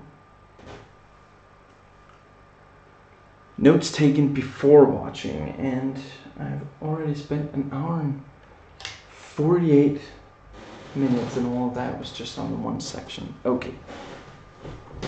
So some of this I might skip or go through very quickly. Anyway, right. I rewatched the first 8 Halloween movies in the weeks leading up to this. 2 weeks, 3 weeks, I don't know. I own copies of all 8. I have not watched the 2 Rob Zombie movies since, what was it, late 2010, I think, when I did so to record videos on them. Those are the only times I've watched those movies. I tried to find them online in my local libraries, but they did not have a copy of either. I've watched the first movie twice in about 2 weeks since, first I watched it in chronological order and I rewatched it just yesterday to have it fresh in my mind. I was not bored for any second of the 2 viewings, and this is a movie I've watched at least a dozen times over the years. I'm still finding new things to love about it. The Thing, I love me some vintage John Carpenter. If he puts another movie in theaters, I will give it a chance, even if his more recent stuff hasn't been as good. And Assault on Precinct 13, The Fog, Prince of Darkness, all such good. Escape from New York. Yeah. I rewatched all the Freddy and Jason movies fairly recently, maybe a few months back, I forget. But it hasn't been like a year since I watched them. Now, I feel the same way about Halloween as I do with Terminator and Predator. All 3 have had recent movies that tried to play with what the original did, ignore the other sequels that, again, speaking of the recent movies, not the other sequels, I find enjoyable and in some aspects well made without claiming they're as good as the originals. I would definitely say this is the best of the 3, followed by Terminator Genisys, and finally The Predator, which is definitely a movie that has problems, which there really are not that many problems, real problems with this and Terminator Genisys. And I've done videos on those explaining what I mean about that. Now, with all 3 franchises, I don't think that there should ever have been a movie series. Don't get me wrong. I think Halloween could have worked as a series of film-length, separate stories like we get with Halloween 3. I love the world of the Terminator, and I do think there was room to tell more stories after the first one, but clearly the directors think imitating the first one is the extent. The only exception is Salvation, and I mean, in a lot of ways, that's barely a Terminator movie. It's just a war movie, but the bad guys are robots instead of communists, and John Connor is trying to hog all the attention when really the interesting story, I forget his character, but the other guy. But with all 3 series, at the end of the first movie, we have a release to the build-up. Nothing you do in a sequel is going to have the same level of effect. I'm not saying that everything about the sequels to those movies is bad, and comparatively, I don't think it was bad that Friday the 13th and Nightmare on Elm Street became film series. Ultimately, Friday the 13th, it doesn't matter if you've watched 1 movie, 4, or 8. If you watched, the 10 original, certainly movies 9 and 10 are different from the rest. The only difference is how many kills you've seen, how outlandish they've gotten if you've watched them in chronological order. But there's nothing in the first movie that is lost over the next ones.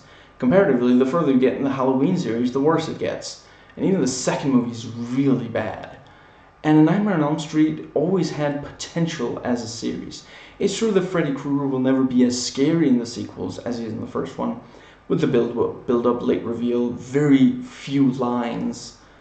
But each film promises imaginative, cool setups because of the dream aspect.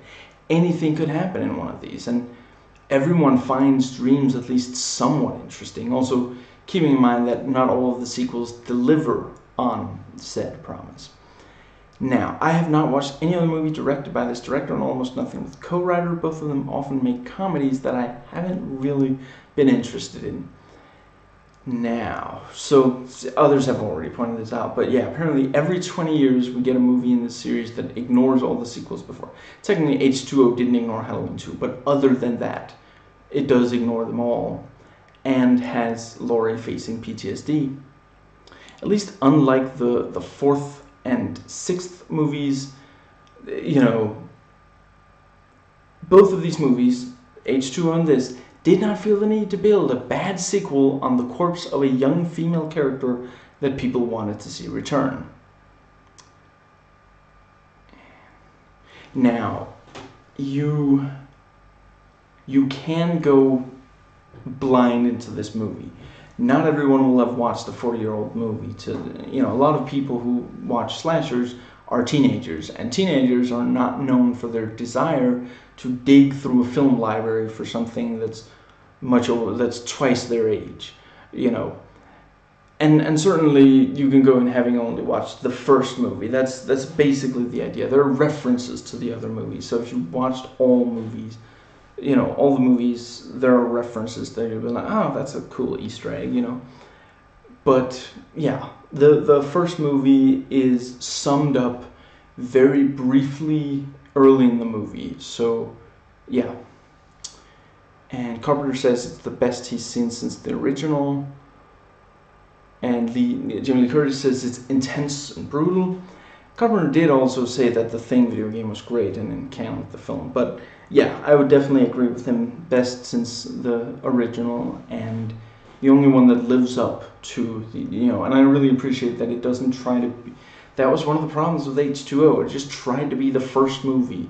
It has a different setting, but it doesn't have that big of that high of a body count, and Laurie isn't the only one being stalked. It's also her son. But yeah, there's not really much to it. It's it tries to be kind of minimalist, and without the brilliance of John Carpenter's direction and Dean Cundey's cinematography, I mean, that is the thing. The first movie, if you don't look at the technical aspects at all, then you wouldn't think it's that great of a movie. If the cinematography, if the filming did not capture the voyeurism, then the movie would be infinitely less interesting. It's almost more a movie about how we're shown what happens than it's a movie about what happens. Because at the end of the day, not that much happens that's genuinely scary. There are some jump scares, but again, a lot of those don't actually lead to anything. It's just people bumping into each other, and such. But when you get to, the last 20 minutes, 30 minutes or so of the movie, then really scary stuff happens. And even then, it's still, a big part of it is the way it's filmed. But yeah, if you don't care about the way it's filmed, rather than Halloween, you're gonna want a Friday the 13th movie. There are way more kills in those, and they're a lot more creative. The original Halloween, they weren't supposed to be creative. They were just supposed to be things you could easily imagine. You can imagine being strangled with the phone cord. You can imagine, back when phones had cords. Stupid old people phones. Back when, anyone can imagine getting into their car and someone being in the back seat and grabbing them. Anyone can imagine being strangled or having their throat slit. Being stabbed from the front. All of these things, they're not creative, but they are things that, you could imagine someone doing to you because they feel so, yeah, and that's where, if it wasn't filmed really compellingly, if it wasn't so much about the atmosphere, it wouldn't be that compelling of a movie. And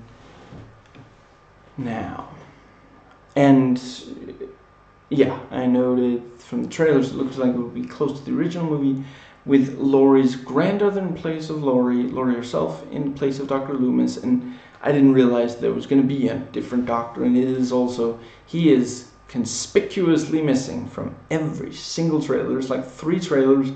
He does not appear at all in any of them. It's not like the what are they called? The podcast, the pod people have that. I cannot be the first person who's made that reference. I'm certain there's someone who's made a podcast that they've called pod people. Anyway, they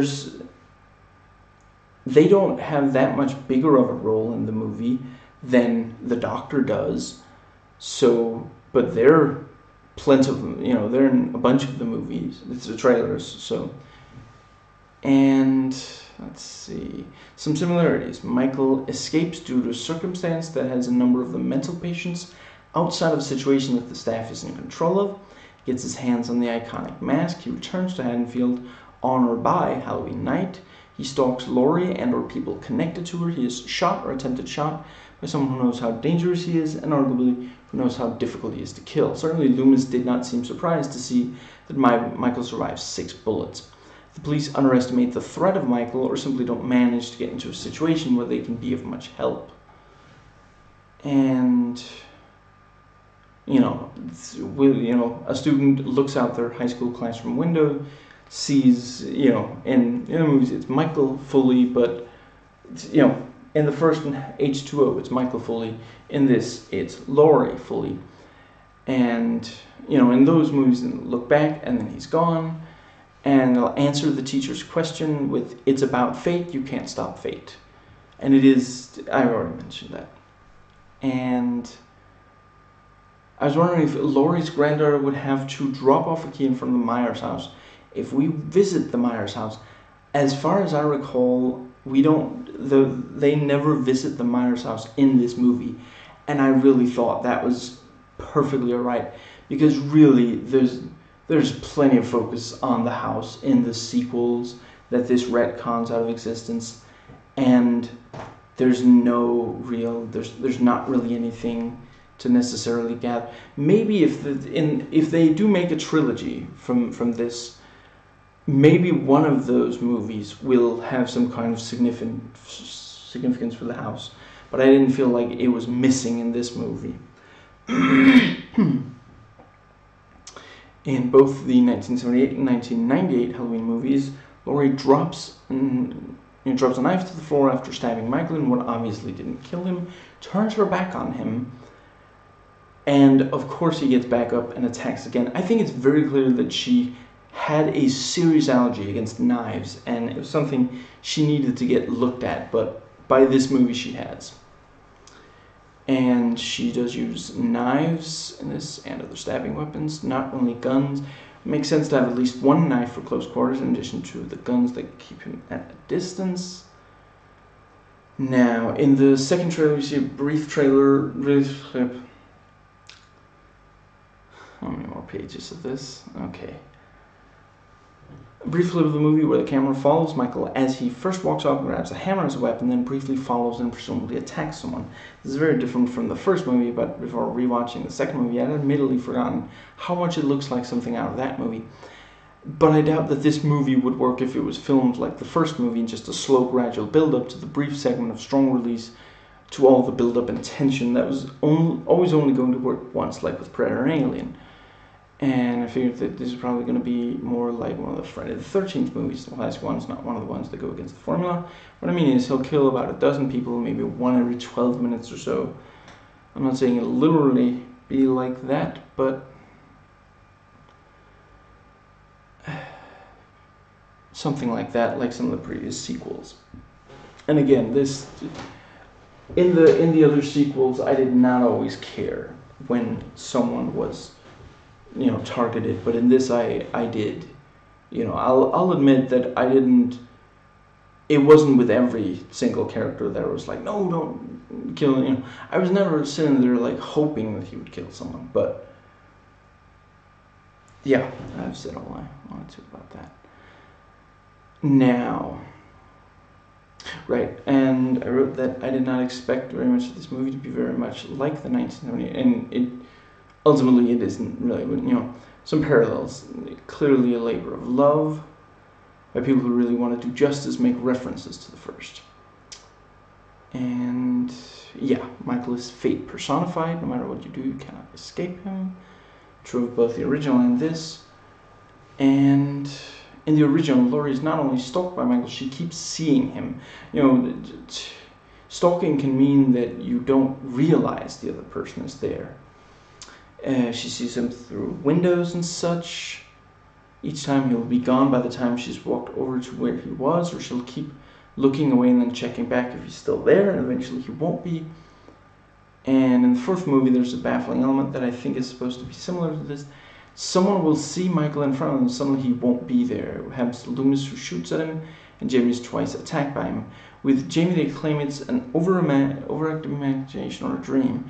The movie never really makes clear what it is with Loomis, and really with Jamie, was he there? I mean, he's not really the kind of person to just up and run away from attacking someone just because other people come by. That's really not something that's been his MO before the anyway.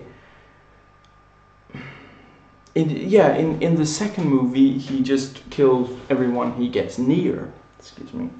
Pretty much. It's not really. Yeah, it's really weird. They wanted to have the main character attacked by the slasher killer early on. That was yeah. And just all they had to do was have other characters and have them be attacked by him. And then, they could also be killed by him. They wanted scares early in the movie, but it's just unbelievably stupid. But yeah, the movie never really makes clear what it is with Loomis, but for sure Michael was there because he drives away from there, and Michael was in the Halloween mask store at some point because he clearly got his mask there, which is one of the two places where Jamie, seems like she's being attacked. I mean, why didn't they just stick to when she puts on the costume, which is also just, why does she keep that costume after she realizes this is what Michael wore when he was 6 and he killed his sister? But, she puts that on, and then she sees in the mirror 6-year-old Michael Myers wearing that same, costume. That was all they had to do. Don't then have the adult Michael Myers attack her and then disappear. And I'm probably going to do more videos on the other movies, almost definitely. But, yeah. Moving on. I like that this never shows Michael's face. Other than the brief unmasking of the first movie, we don't see Michael's face in these movies. And that is something I appreciate. In the fourth movie, he was burned, so he's got gauze covering his face.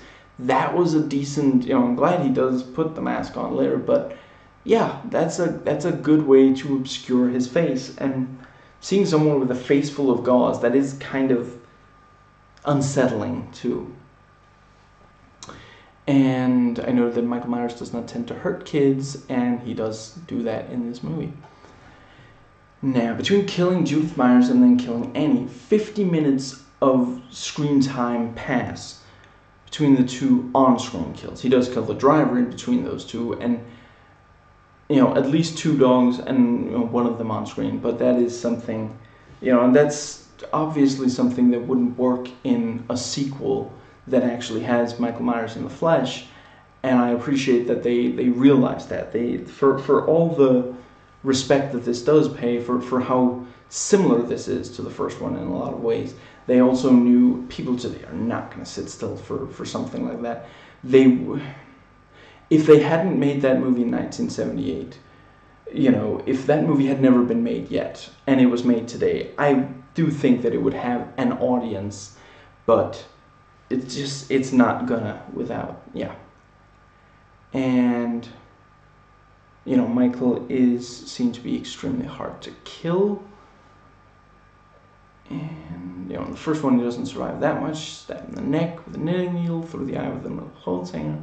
He's been straightened, stabbed in the chest with his own knife, and shot 6 times by Loomis. And later ones he does survive a lot, and is a staple of slasher films that killers survive extreme attacks on him. Jason Goes to Hell, the impossibility of killing a slasher villain is parodied.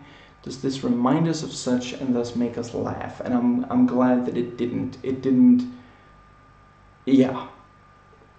You know, that really is some. Since the movie came out, you really have to be careful how you play something like that, because it just takes it takes it to its logical extreme. Well, if you can shoot him like 100 times with bullets and that's not going to kill him, well, let's have someone actually shoot him 100 times with bullets and see that it doesn't kill him. Oh wait, what if they blow him up? Is that maybe that'll work, you know? Now, in the 1978 Halloween movie, while Jimmy and Michael does kill every teenager that he comes near, as far as we see anyway, 2 of the 3 of them, specifically the 1978 one, so that's 3 one, Michael saw with Laurie. He was clearly stalking her, quite possibly simply because he saw her outside of his family's old house. In the other movies, he kills just anyone. I mentioned he will in this as well. Does he single out Laurie's granddaughter? So is because he sees her near Laurie. I mean, he does, let's see. He does kind of just go around killing anyone he gets near. I didn't really get the sense, unless I'm misremembering already, that he specifically set out to kill any member of the Strode family other than Laurie. And there at the end, of course, he tries to kill Karen and Allison as well. And brutal and extreme kills. And again, a lot of that is off screen, and we see afterwards, you know, what he did. Did I misunderstand, or did he actually cut a mask out of someone's face? That's really messed up. Yeah, these are some really memorable kills. But yeah, not in the 1978 one, but in the rest of the series, certainly a staple of the slasher genre. Will he use a variety of weapons and other methods of killing? Also a staple, and he does. Does in some of the sequels. Inhumanly strong, even in the first, and he still is. Now, let's see. Right. Thorn, you know, Cult of Thorn and Samhain do not appear at all in the first movie. Samhain is introduced in the second movie. Movie 6 is about Cult of Thorn. And Cult of Thorn is seen in the, you know, the Thorn tattoo is in the 5th movie. And since this movie ignores all the sequels, you know, Cult of Thorn and Samhain are not in this, and as much as I love the sequels on the 3rd movie, which is really a spin-off, if even that, there's definitely franchise potential in the Cult of Thorn and Samhain, and I really don't think that they used it. They didn't do it right in the sequels. I really do think that they could have. I'll get into more, but let's see. Yeah, the second film introduces Samhain fairly well, in part because it's written by John Carpenter and Deborah Hill. At the end of movie 5, see that Michael is free from prison. Yeah, I am gonna need sleep sometime in the not too distant future. I guess with a catheter you'd be freed from prison by someone working for the Cult of Thorn. Movie 6 touches a little bit up on it. There's a bit at the end that could have been used if they hadn't retconned every sequel except movie 2 and the 7th movie. I definitely think that a good movie could expand on that idea. The 6th movie overloads. There are too many different things that are like, you know, he can only do it when the stars are in this specific constellation, and which is supposed to explain all the years that he didn't attack at all. And, you know, oh, Michael heard a voice, and now Danny is as well, and I have no idea where the movie was at all going with the whole DNA of Michael Myers in his niece to create a baby. What were they doing with that? And I guess, yeah, he wants to kill the baby because it's a female relative of his. Yeah, it's so stupid. Paul Rudd does well in the movie. Now, anyway, some of the Nightmare on Elm Street sequels do really well at expanding the mythology surrounding Freddy Krueger. I think that if handled right, the Halloween sequels could have done that as well. I mean, in Nightmare on Elm Street, it's you have to do this or that with his ashes. Oh, his ashes are over here. You couple of characters go deal with his ashes. We'll deal with this other thing. And like, oh, Freddy is actually just doing the work of these creatures. So, something creatures and all these different things. I'm not saying it always worked, but at least there was something there. It wasn't just the same exact thing. In movie 4, it's just, instead of killing his sisters, now he's killing the kids of his sisters. And then movie 5, you have the stupid psychic link. Yeah, just... I mean, right from the get-go, the moment that the second movie the second movie claims that they're siblings, right there you lose so much.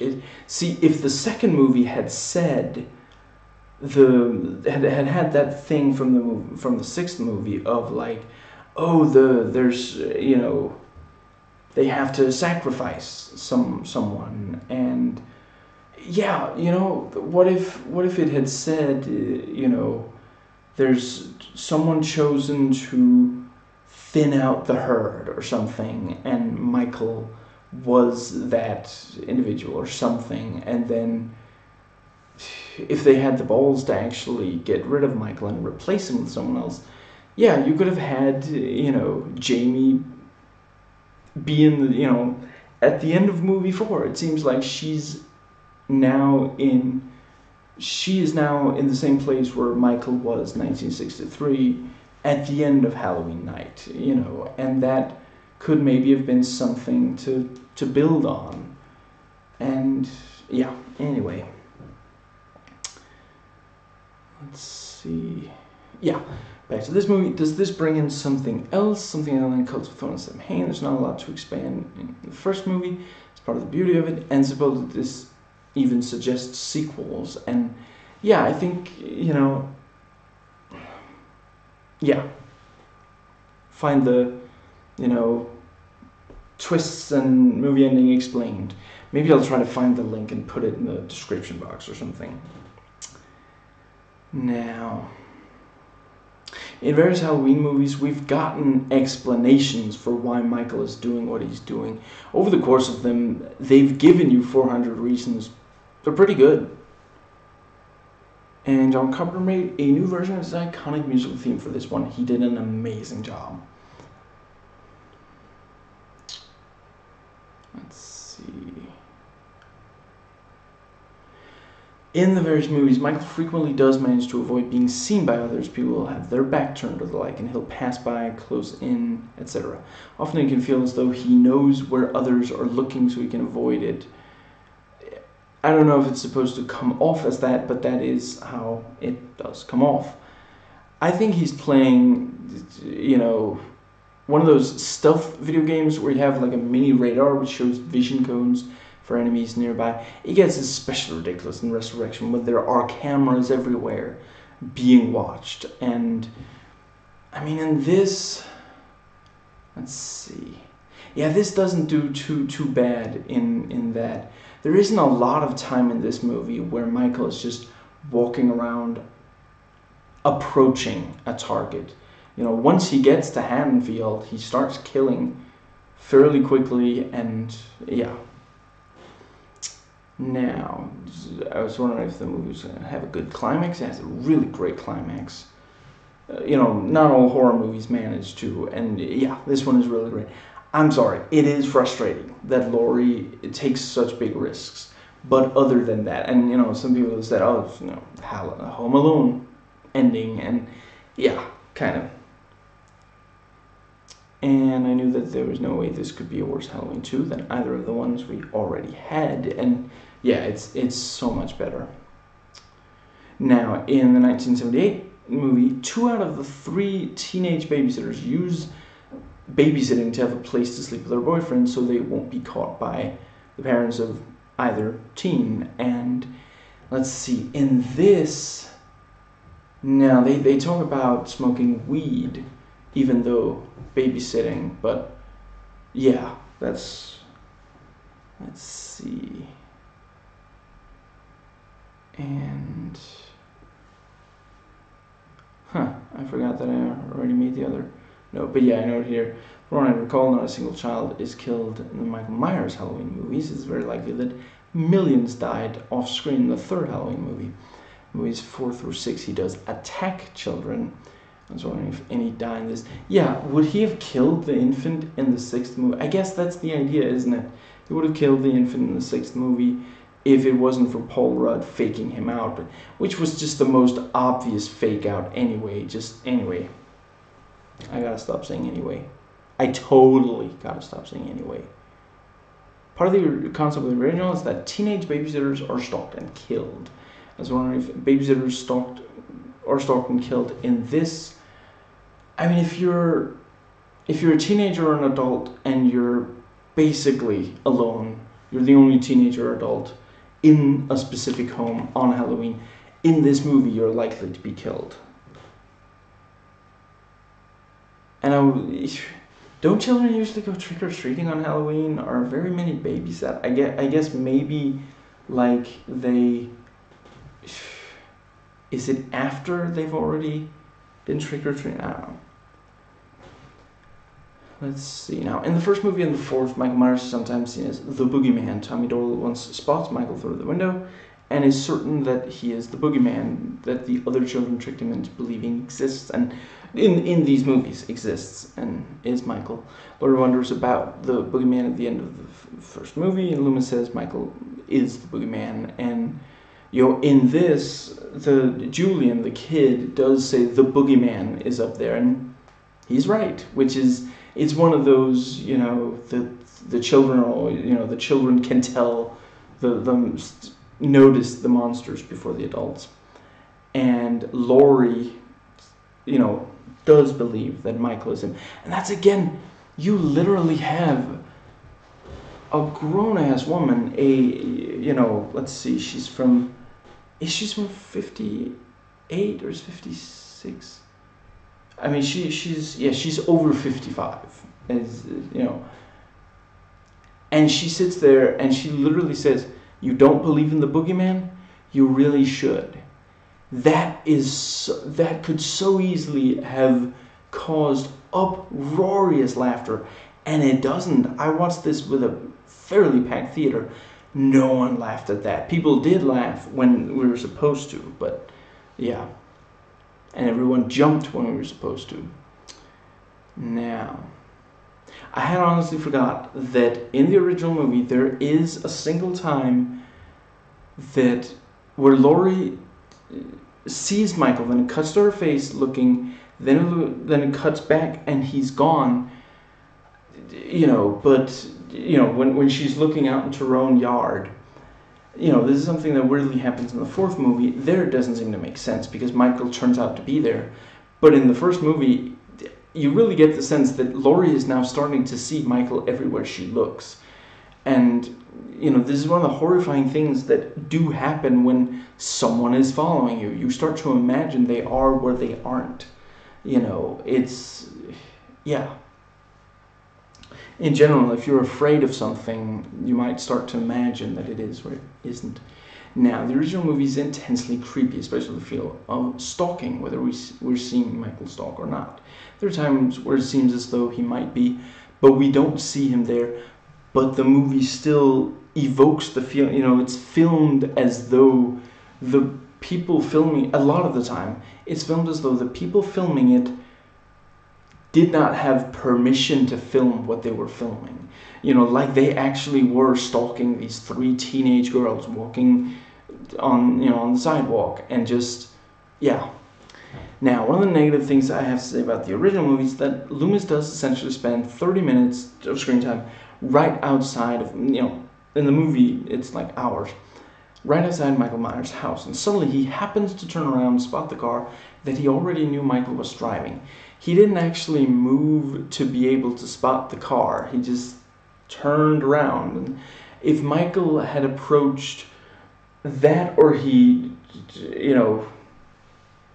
screwed in a light bulb, but anyway, if Michael had approached him from the direction that the car was Loomis would have been taken completely by surprise. If you were standing guard like that, wouldn't you every so often look in other directions than the one you're facing? I get the sense that John Carpenter and Deborah Hill simply wanted to keep Loomis away from Michael until the very end, and not have Loomis run around Haddonfield and then cut back to him, give us updates on his progress. But it seems like they could have had Loomis ask at least the sheriff if he could find the car that Michael stole, since he can give a very accurate description of it. At the start of the movie, he was in it. He was the one driving it. Or wait, was she the one? He was in it. He was definitely in it. And then there at the end of the movie, instead of him spotting the car, it could have been the sheriff or another cop driving up to the Myers house, telling Loomis they found it and given the address where it's parked. Then all we need is some reason for no cop to go with Loomis. Actually, doesn't he talk to the sheriff right before he goes to confront Michael? Why was it that he ends up going alone? I've watched it just yesterday, and I already forgot because it's kind of, Oh, wow. There are still notes in this document. In the original Seth movie, Michael shows up a certain amount of years later to arrive where Laurie is. Let's see. I don't know what that means.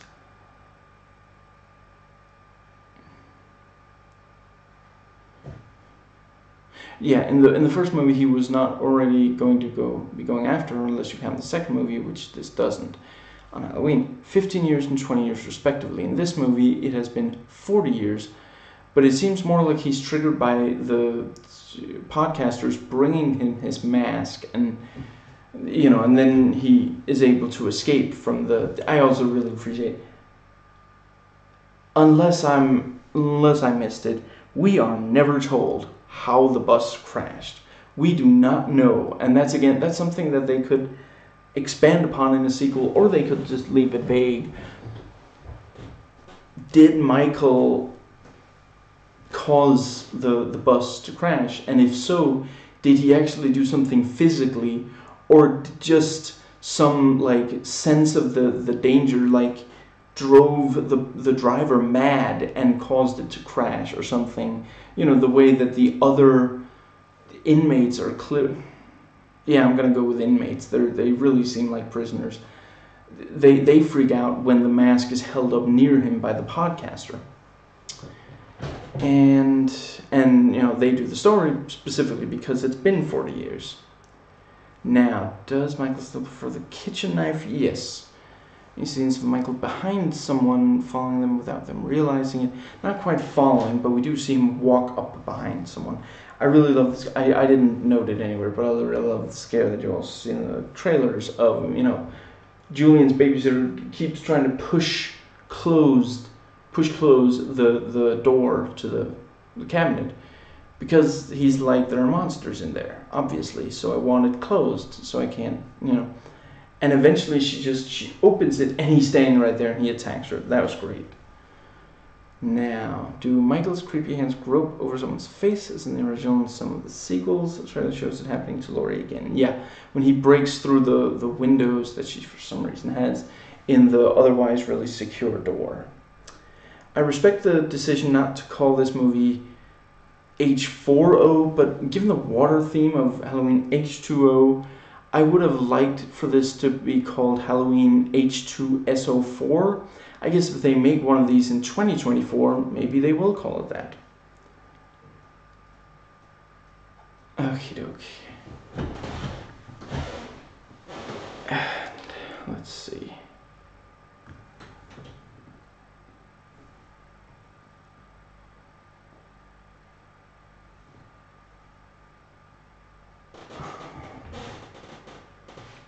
IMDb and Wikipedia, and also like Rotten Tomatoes and other stuff. Okay, so I'm gonna try to not. Let's see. Yeah, some of this is from Wikipedia, which, you know, you can. Now, Danielle Harris wanted to play Karen, the role Judy Greer plays, and it does make sense. You know, she played Laurie's daughter in movies 4 and 5. She's the right age, you know, and the studio wanted to go with a different daughter character. And Harris was like, I was okay with it when she had a son, but they're saying it's the last one, and she has a daughter, and it's not Jamie. It's just kind of a bummer, I guess. Excuse me. Personally, I think it might confuse some people, since those two movies, are not part of the canon, of this movie, but I understand her frustration. I just really think, you know, people are going to watch it and be like, I didn't think those movies counted, though. And, I mean, especially considering the fact that in those movies, Laurie herself is dead. That's really going to confuse some people that, yeah. Now, apparently some of the movements of Michael was kind of based on Cat. I guess I can kind of see that. And fairly certain that the iconic head tilt appears at least once. I couldn't quite place where it is. And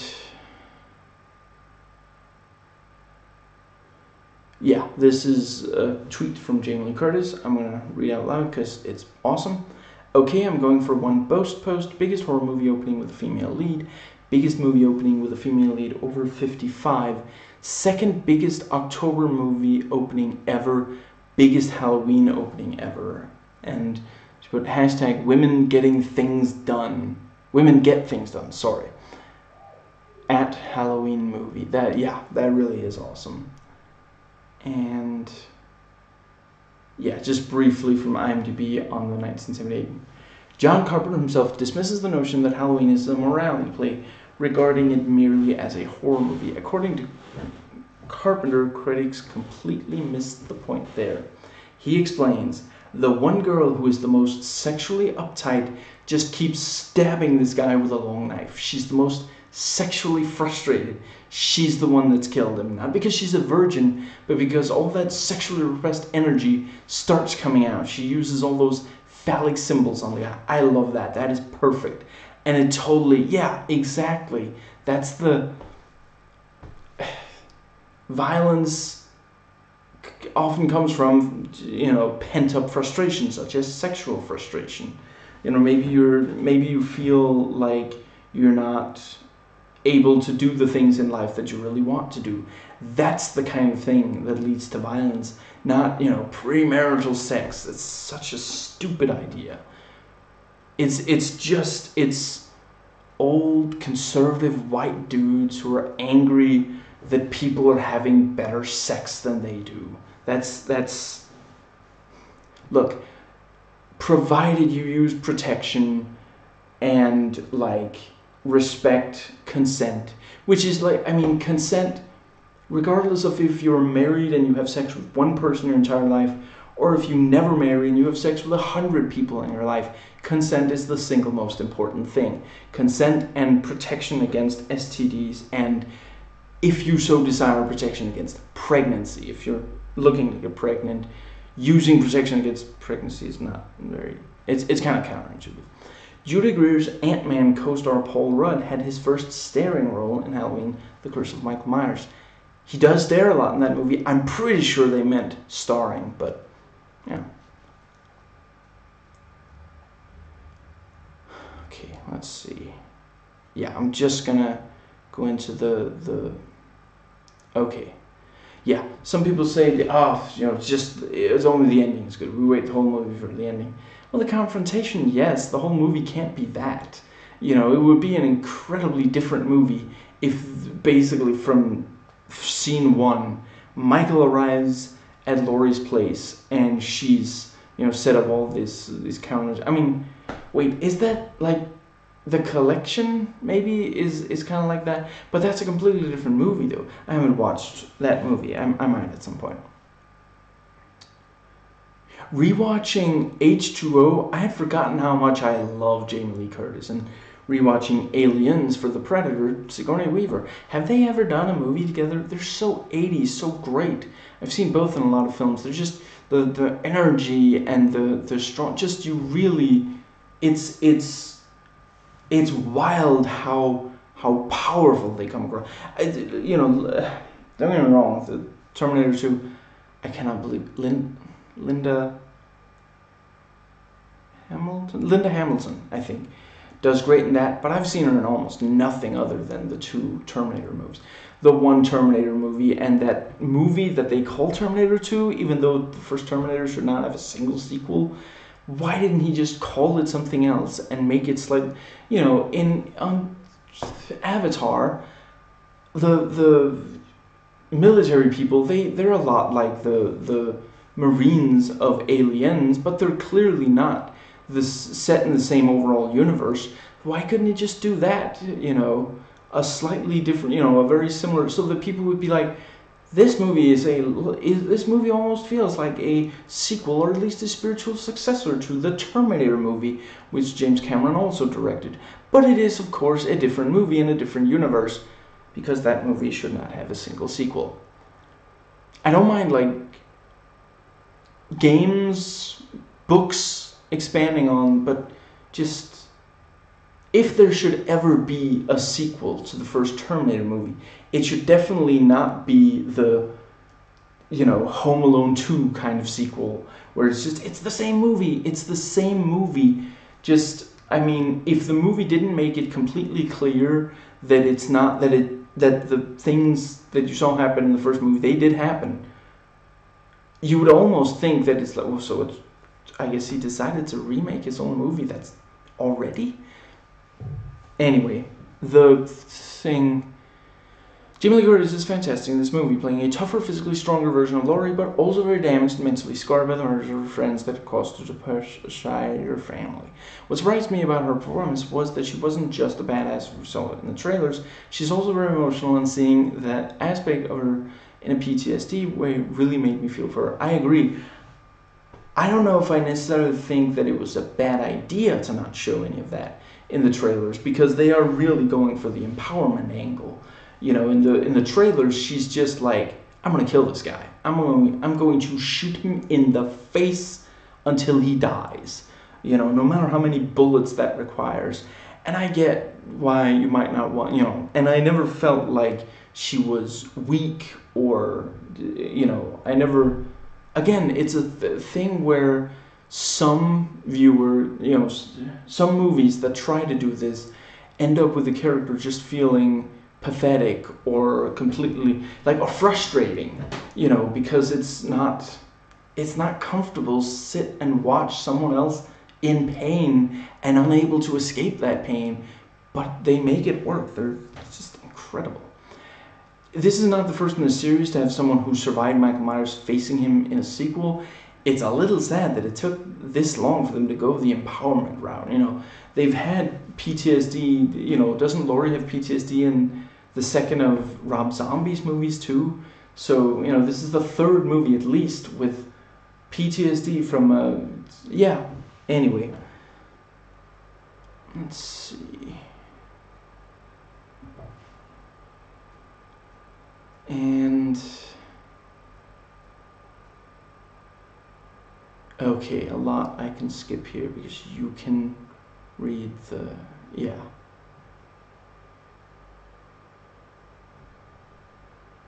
Let's see.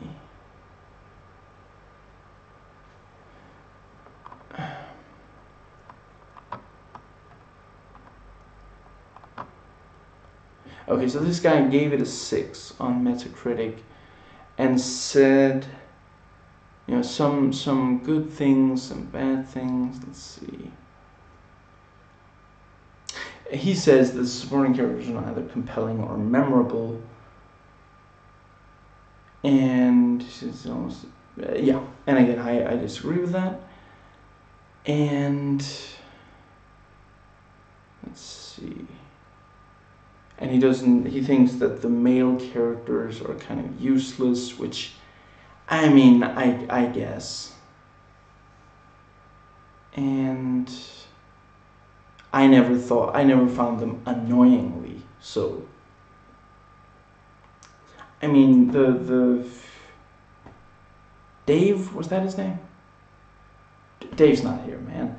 That guy, I mean, he was like a total pothead, though, wasn't he? I mean, it's not that he's, like, stupid, it's just he can't get enough of yeah. I mean, he sits on a motorcycle and pretends like he's about to drive it, and then it falls over and he's actually surprised. Like, I don't know. I didn't really get, anyway. And he also says this is a thing in 2018 movies. I guess I haven't been watching those 2018 movies, so I mean, sure, definitely wasn't in Infinity War or Ant-Man and the Wasp. So yeah, but there are a lot of movies that I haven't watched. Anyway, and let's see.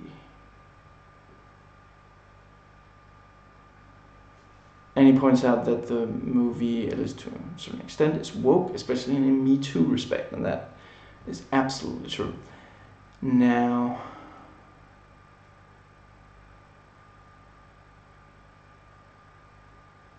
right, this one reviewer said, the life trauma and its impacts theme is incredibly well crafted. Laurie in this movie is shown to have made sure to have escape routes to her, in her home due to a physical assault when she was a teenager over 30 years prior. And which is very reminiscent of what Dr. Blasey Ford, recounted at the Kavanaugh hearing. And I realized that there's almost no way that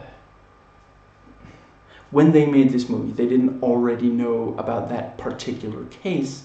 But Blasey Ford is far from the only person who's been, she was in a situation where she could maybe get a second front door to her home, where a lot of people, they don't get into a situation where, so they don't necessarily say it out loud to anyone, because why would you say something out loud that's never, why would you say, I would like this, if you think that's never going to happen? It's just going to be frustrating. And people might laugh at you because they don't understand what, but yeah, this movie understands that kind of trauma, even if Republicans don't, I don't think they don't understand it, they just don't care. They maliciously want power and want control over women's bodies. But this movie just, I can imagine that a lot of people, again, vote November 6th, and keep in mind what this movie tells you about trauma from 30 years prior.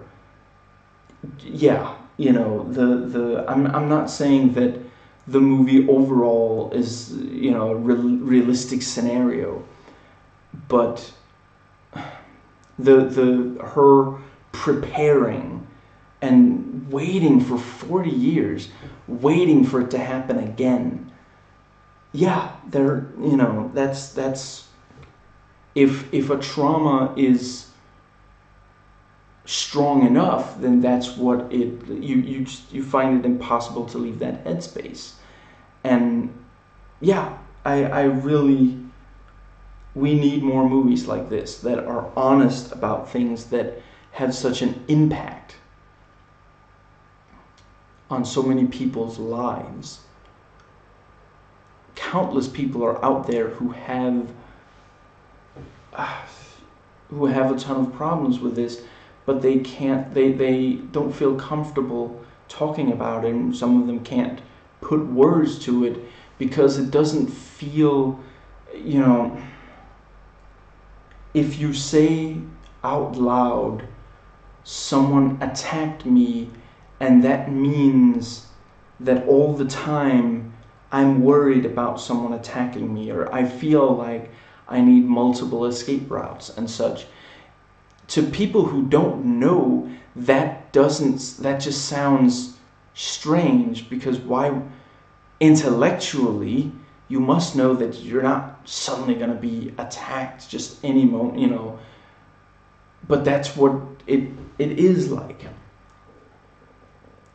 That is also, I think a lot of people are going to watch this and feel like their, you know, their feelings are valid. You know, they're, even if what they fear is not something very likely to happen again, the feelings that fear inspire, that is something they have to deal with. You can't just say, well, it's not going to happen, so just stop worrying. That's not how it works. Now, let's see. Yeah, this sequel is definitely made for the fans. It's been building up to the Laurie versus Michael Myers final confrontation. I was just a little disappointed the story kept drifting back to the high school teenagers and their mundane problems. But that's in the original as well. Michael stalking with Loomis looking for him, and the high school girls and their mundane problems. And, you know, excuse me, the teenagers in this are kind of archetypes like in the original. And, you know, not unlikable, not necessarily deep either. It captures the way they talk and what they talk about without being obnoxious, you know. And the kids also sound and behave like kids. And, you know, the Rob Zombie ones capture it but are obnoxious.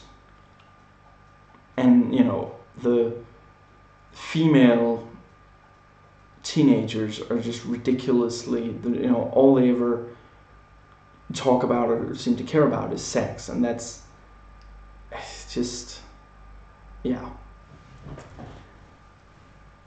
Okay, so let me right, this is a review that I haven't read yet. I'm just gonna skim it and try to prevent from dead air. Let's see. Yeah, this guy says, you know, I cannot call myself a true fan of the franchise, but the original film is one of my biggest favorites in the horror genre, and I think a lot of us feel like that because it just isn't. The sequels just fail in so many ways. And yeah, this one finally actually delivers. And the film goes back to that tone of the original. It's violent and dark when it needs to be. Michael Myers becomes once again that mythical and terrifying creature, completely erasing the simplistic monster it became. I'd also, just briefly, it is weird that this movie is just called Halloween. I get that just calling it Halloween 2 might confuse some people, but it is a Halloween 2. It's not a Halloween. You know, this is the third movie in this series to just be called Halloween, and both of the other two are the first in their respective continuities. This is not starting a new continuity. It very specifically is not. So it's very strange to call it that. And I mean, both of them use like the Roman numeral 2. Why couldn't this one have used, you know, the regular number 2, or yeah, just some kind of, or call it Halloween 2018. That would be fine. But just calling it Halloween. Now, let's see.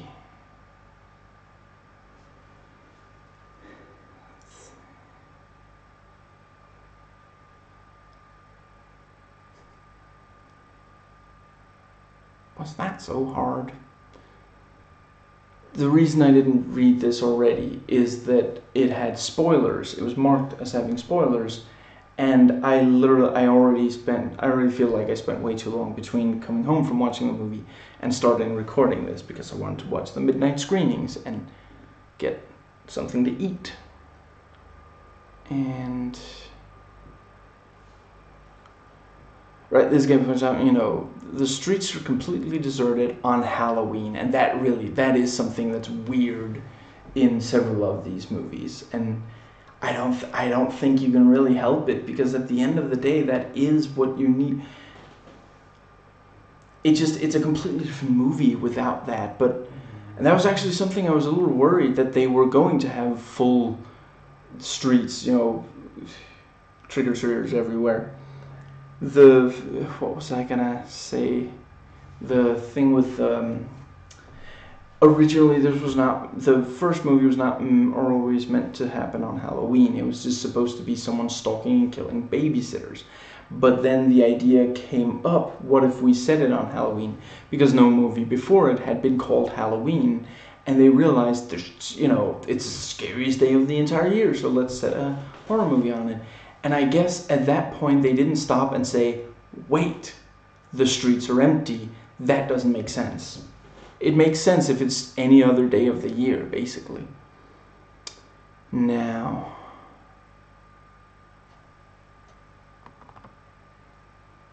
okay, let's see.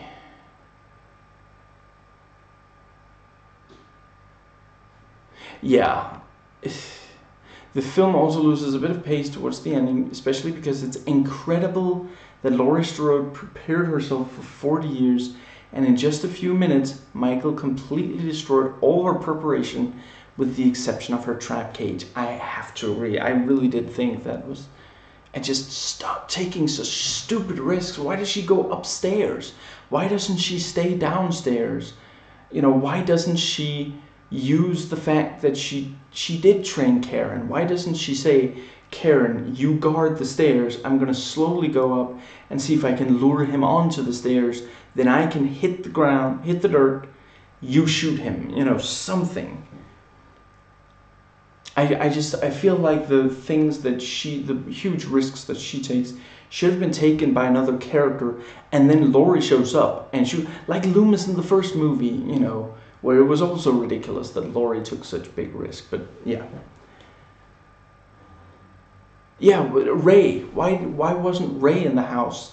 And he, maybe we didn't do, nah. Yeah, I don't know exactly, but let's see. And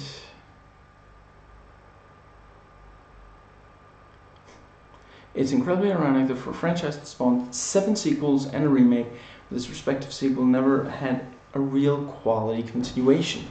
It only took 37 years to get it, but finally Halloween has a sequel worthy of its name and legacy. 37 years, it's 40 years, I don't know. And let's see.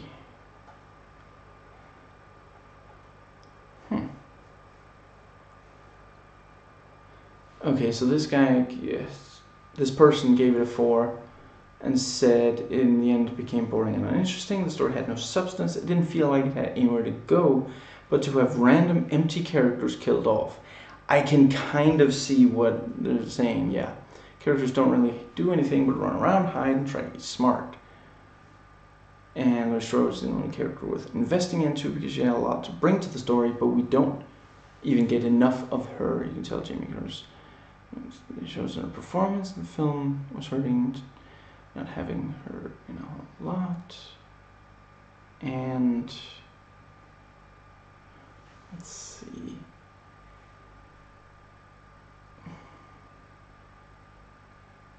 The mother is annoying and didn't really convince me that her life growing up with her mother was really as bad as she makes it out to be.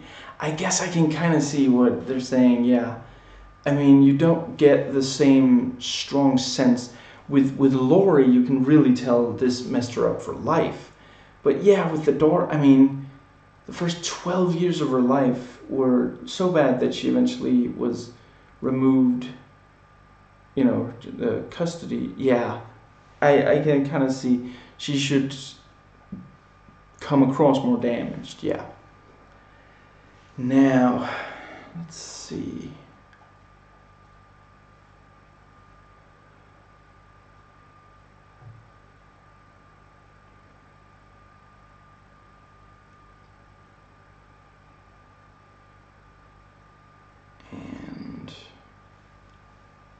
Let's see, this person wrote a 3 out of 10 review rating.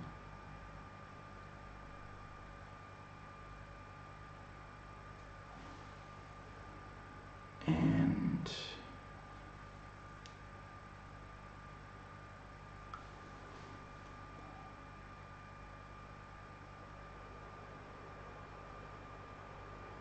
Yeah, this guy says there was absolutely no closure in the end. I mean, at the end of the day, we don't see his dead body, but they also want to leave it open for sequels. Yeah, I mean, but it is a good metaphor kind of thing, burning the thing, scorching the thing that's been causing you pain. Let's see.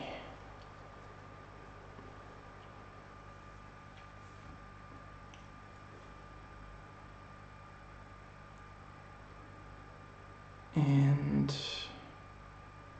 this review, this person gave it a 7 rating. And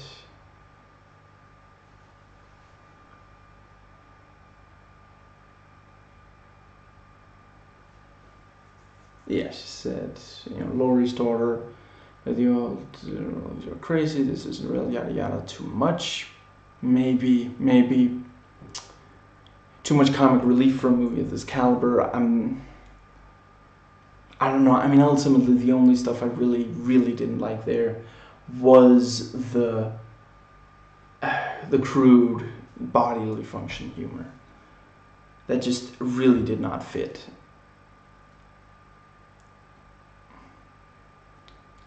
Let's see. Sorry about that. Camera bounce.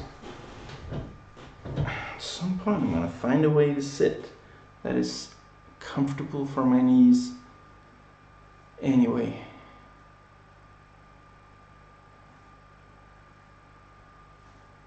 And this one gave it a 5 out of 10.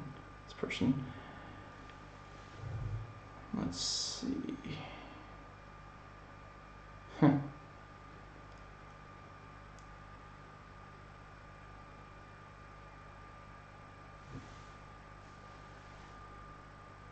This guy thought that Julian, the actor playing Julian, did a poor delivery. Says it felt like something out of a B movie. I wouldn't go that far, but I can kind of see what he means. Where he's going with that.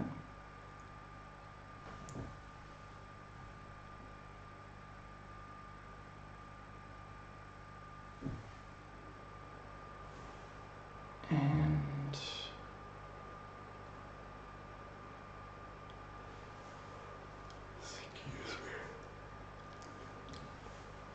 whoops. And right. Yeah, it was this. Okay, so this person gave it a 5 out of 10, and okay, I guess it's the username is Crank Your Mama, but I like to read it as Cranky. I'm not gonna read all of this, just the misguided undercurrent of not feminism as much as misandry. Misandry really, people really need to stop using the word misandry. You sound like such complete, just because you don't have, you no longer have all of the power, you only have most of the power. Yes, not all white men, hashtag not all white men have a ton of power, but we still, straight white men have so much more power and influence than women, regardless of, and especially women who aren't white. So just misandry. And let's see. They do make it a point to show that even when you are best friends and have an emotional connection with a girl, if you are fat or less than a hot male and you try to kiss her, it's an offense worthy of a gruesome death. Love the sensitivity of the hashtag MeToo crowd. Good to know.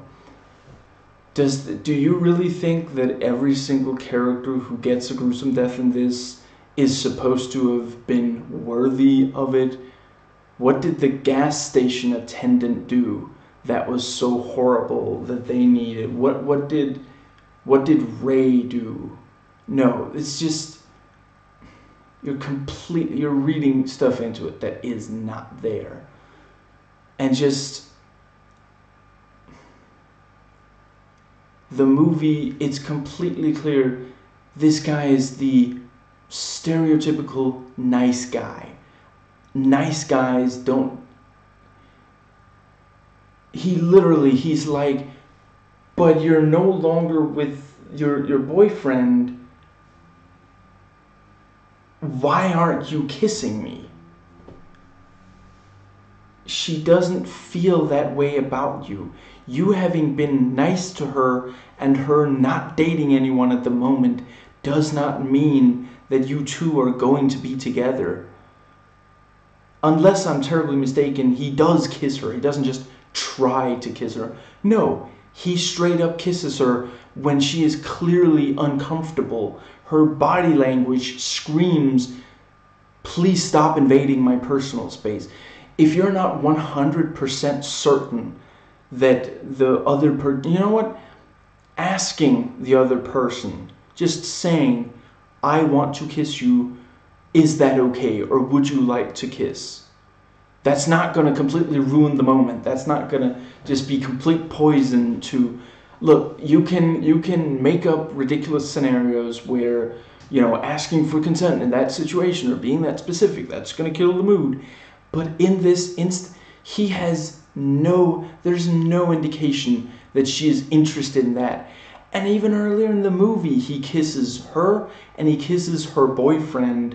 And I'm not saying some kind of bisexual. I get the sense that he thinks if he kisses both of them, she'll think, oh, he's just being goofy. He's kissing both of us. But yeah, once you realize that he's, you know, the moment that she's no longer dating another guy, he thinks that he can just go and kiss her. That tells me that earlier when he kissed both of them, he just wanted to kiss her and get away with it. This is, yeah, he's a quote-unquote nice guy. And he has no right to just, yeah. And it's not as though the movie doesn't...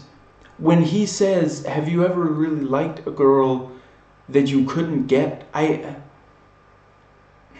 I don't know, maybe I've been known to be far too willing to give people a chance, but when he said that, I did kind of feel like, okay, he's not the worst guy in the world ever, but no, she didn't deny him something that he deserves. If he hadn't died very soon after, if their friendship had been broken, that would be entirely his fault, not hers. You are not entitled to a romantic relationship with a woman just because you've been nice to her and there's no boyfriend in the way of just, yeah.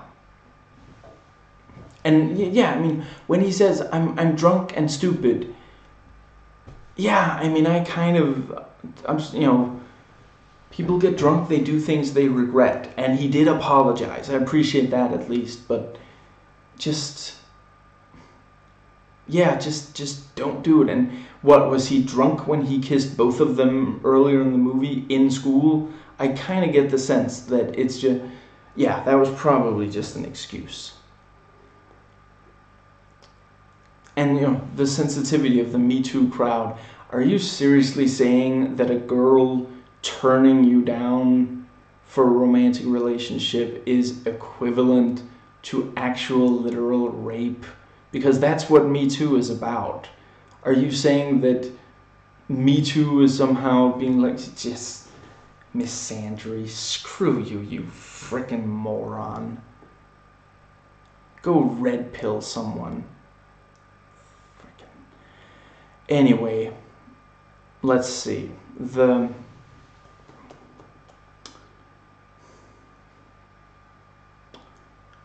was some other... And it's not the fact that he's not attractive. You know what Hollywood does sometimes, unfortunately, and I do think that's BS. You know, that's not, they're not attractive, so they don't deserve a romantic relationship. That has nothing to do with Me Too. That's been there since. I've seen tons of 80s movies where that's the thing. If you're not absolute, prime example of masculinity, then you don't deserve to get the girl. That's not a Me Too thing. That's just them still abiding by that. And I really did not get the sense at all that her not being interested in him was because she doesn't turn him down because she doesn't think he's physically attractive. She turns him down because she's not interested in a romantic relationship with him. And you thinking that, just because he's not hot. And that is all the notes I had, and that was 3 hours. And anyway, yeah, I really, really enjoyed this movie. I don't think there's very much about it that isn't really solid. There's very little that I would change about this movie if I could magically re-edit it completely. Yeah, it's the crude stuff, everything. You could have completely removed the doctor. It felt like they just wanted a Loomis in there, and they wanted to do a twist on it, so he's obsessed, but he kind of admires Michael instead of wanting him dead. Laurie was enough of a Loomis for the movie. She's constantly telling people Michael is evil, he's coming back, he's going to kill everyone he can. That was more than enough. It would be so easy to get rid of the doctor. Even just recutting it to get rid of the doctor would be quite easy. Okay, not 100%. Yeah, you kind of need the scene where Michael is run over. Do you, though? I mean, yeah, the analysis video said that the fact that Michael and Alyssa physically briefly touch each other there might mean that there's some part of a curse passed on to her. For that, you do need that scene, but yeah, I don't know. Maybe there was stuff left on the cutting room floor that fleshes out that aspect of the movie. I can imagine, but as it is, it was ill-conceived. I love the way it's filmed. I love the acting, the characterization, the scares, the kills, the bodies discovered. I really love that this is a movie that does not show a lot of really brutal... It doesn't show a lot of brutal violence. It tends to show the results. People discover bodies that have been gruesomely killed, because Halloween is not really about gruesome kills. It's about how, Michael is a very capable killer, but if you're going to kill 19 people in a single movie, and it's a Halloween movie, it's Michael Myers, you don't really, some of the other movies show him killing a lot, and this just feel like Friday the 13th clones with Michael Myers. If you change the setting and put a hockey mask, in place of the white, the pale mask, they would work fine as Jason movies. Comparatively, take any of the Jason movies and put Michael Myers in there and change the setting. Does not work. Those would not be Halloween movies. Yeah, I don't really think I have anything else to say. I've covered everything. So yeah, I was really looking forward to this movie, and it completely delivered. There was almost nothing about this movie that I felt like, that really could have been better. Yeah, I think, let's see.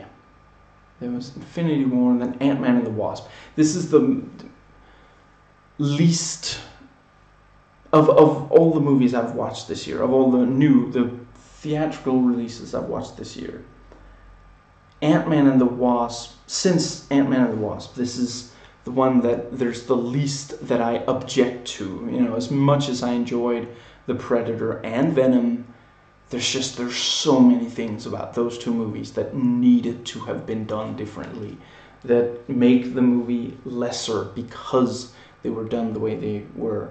And this movie and Ant-Man and the Wasp and Infinity War, just, yeah, so much better. I mean, I don't know what could possibly compete with Infinity War other than Avengers 4. Yeah. And I guess that is it. So, I hope you've enjoyed watching as I've enjoyed recording, and I will catch you next time.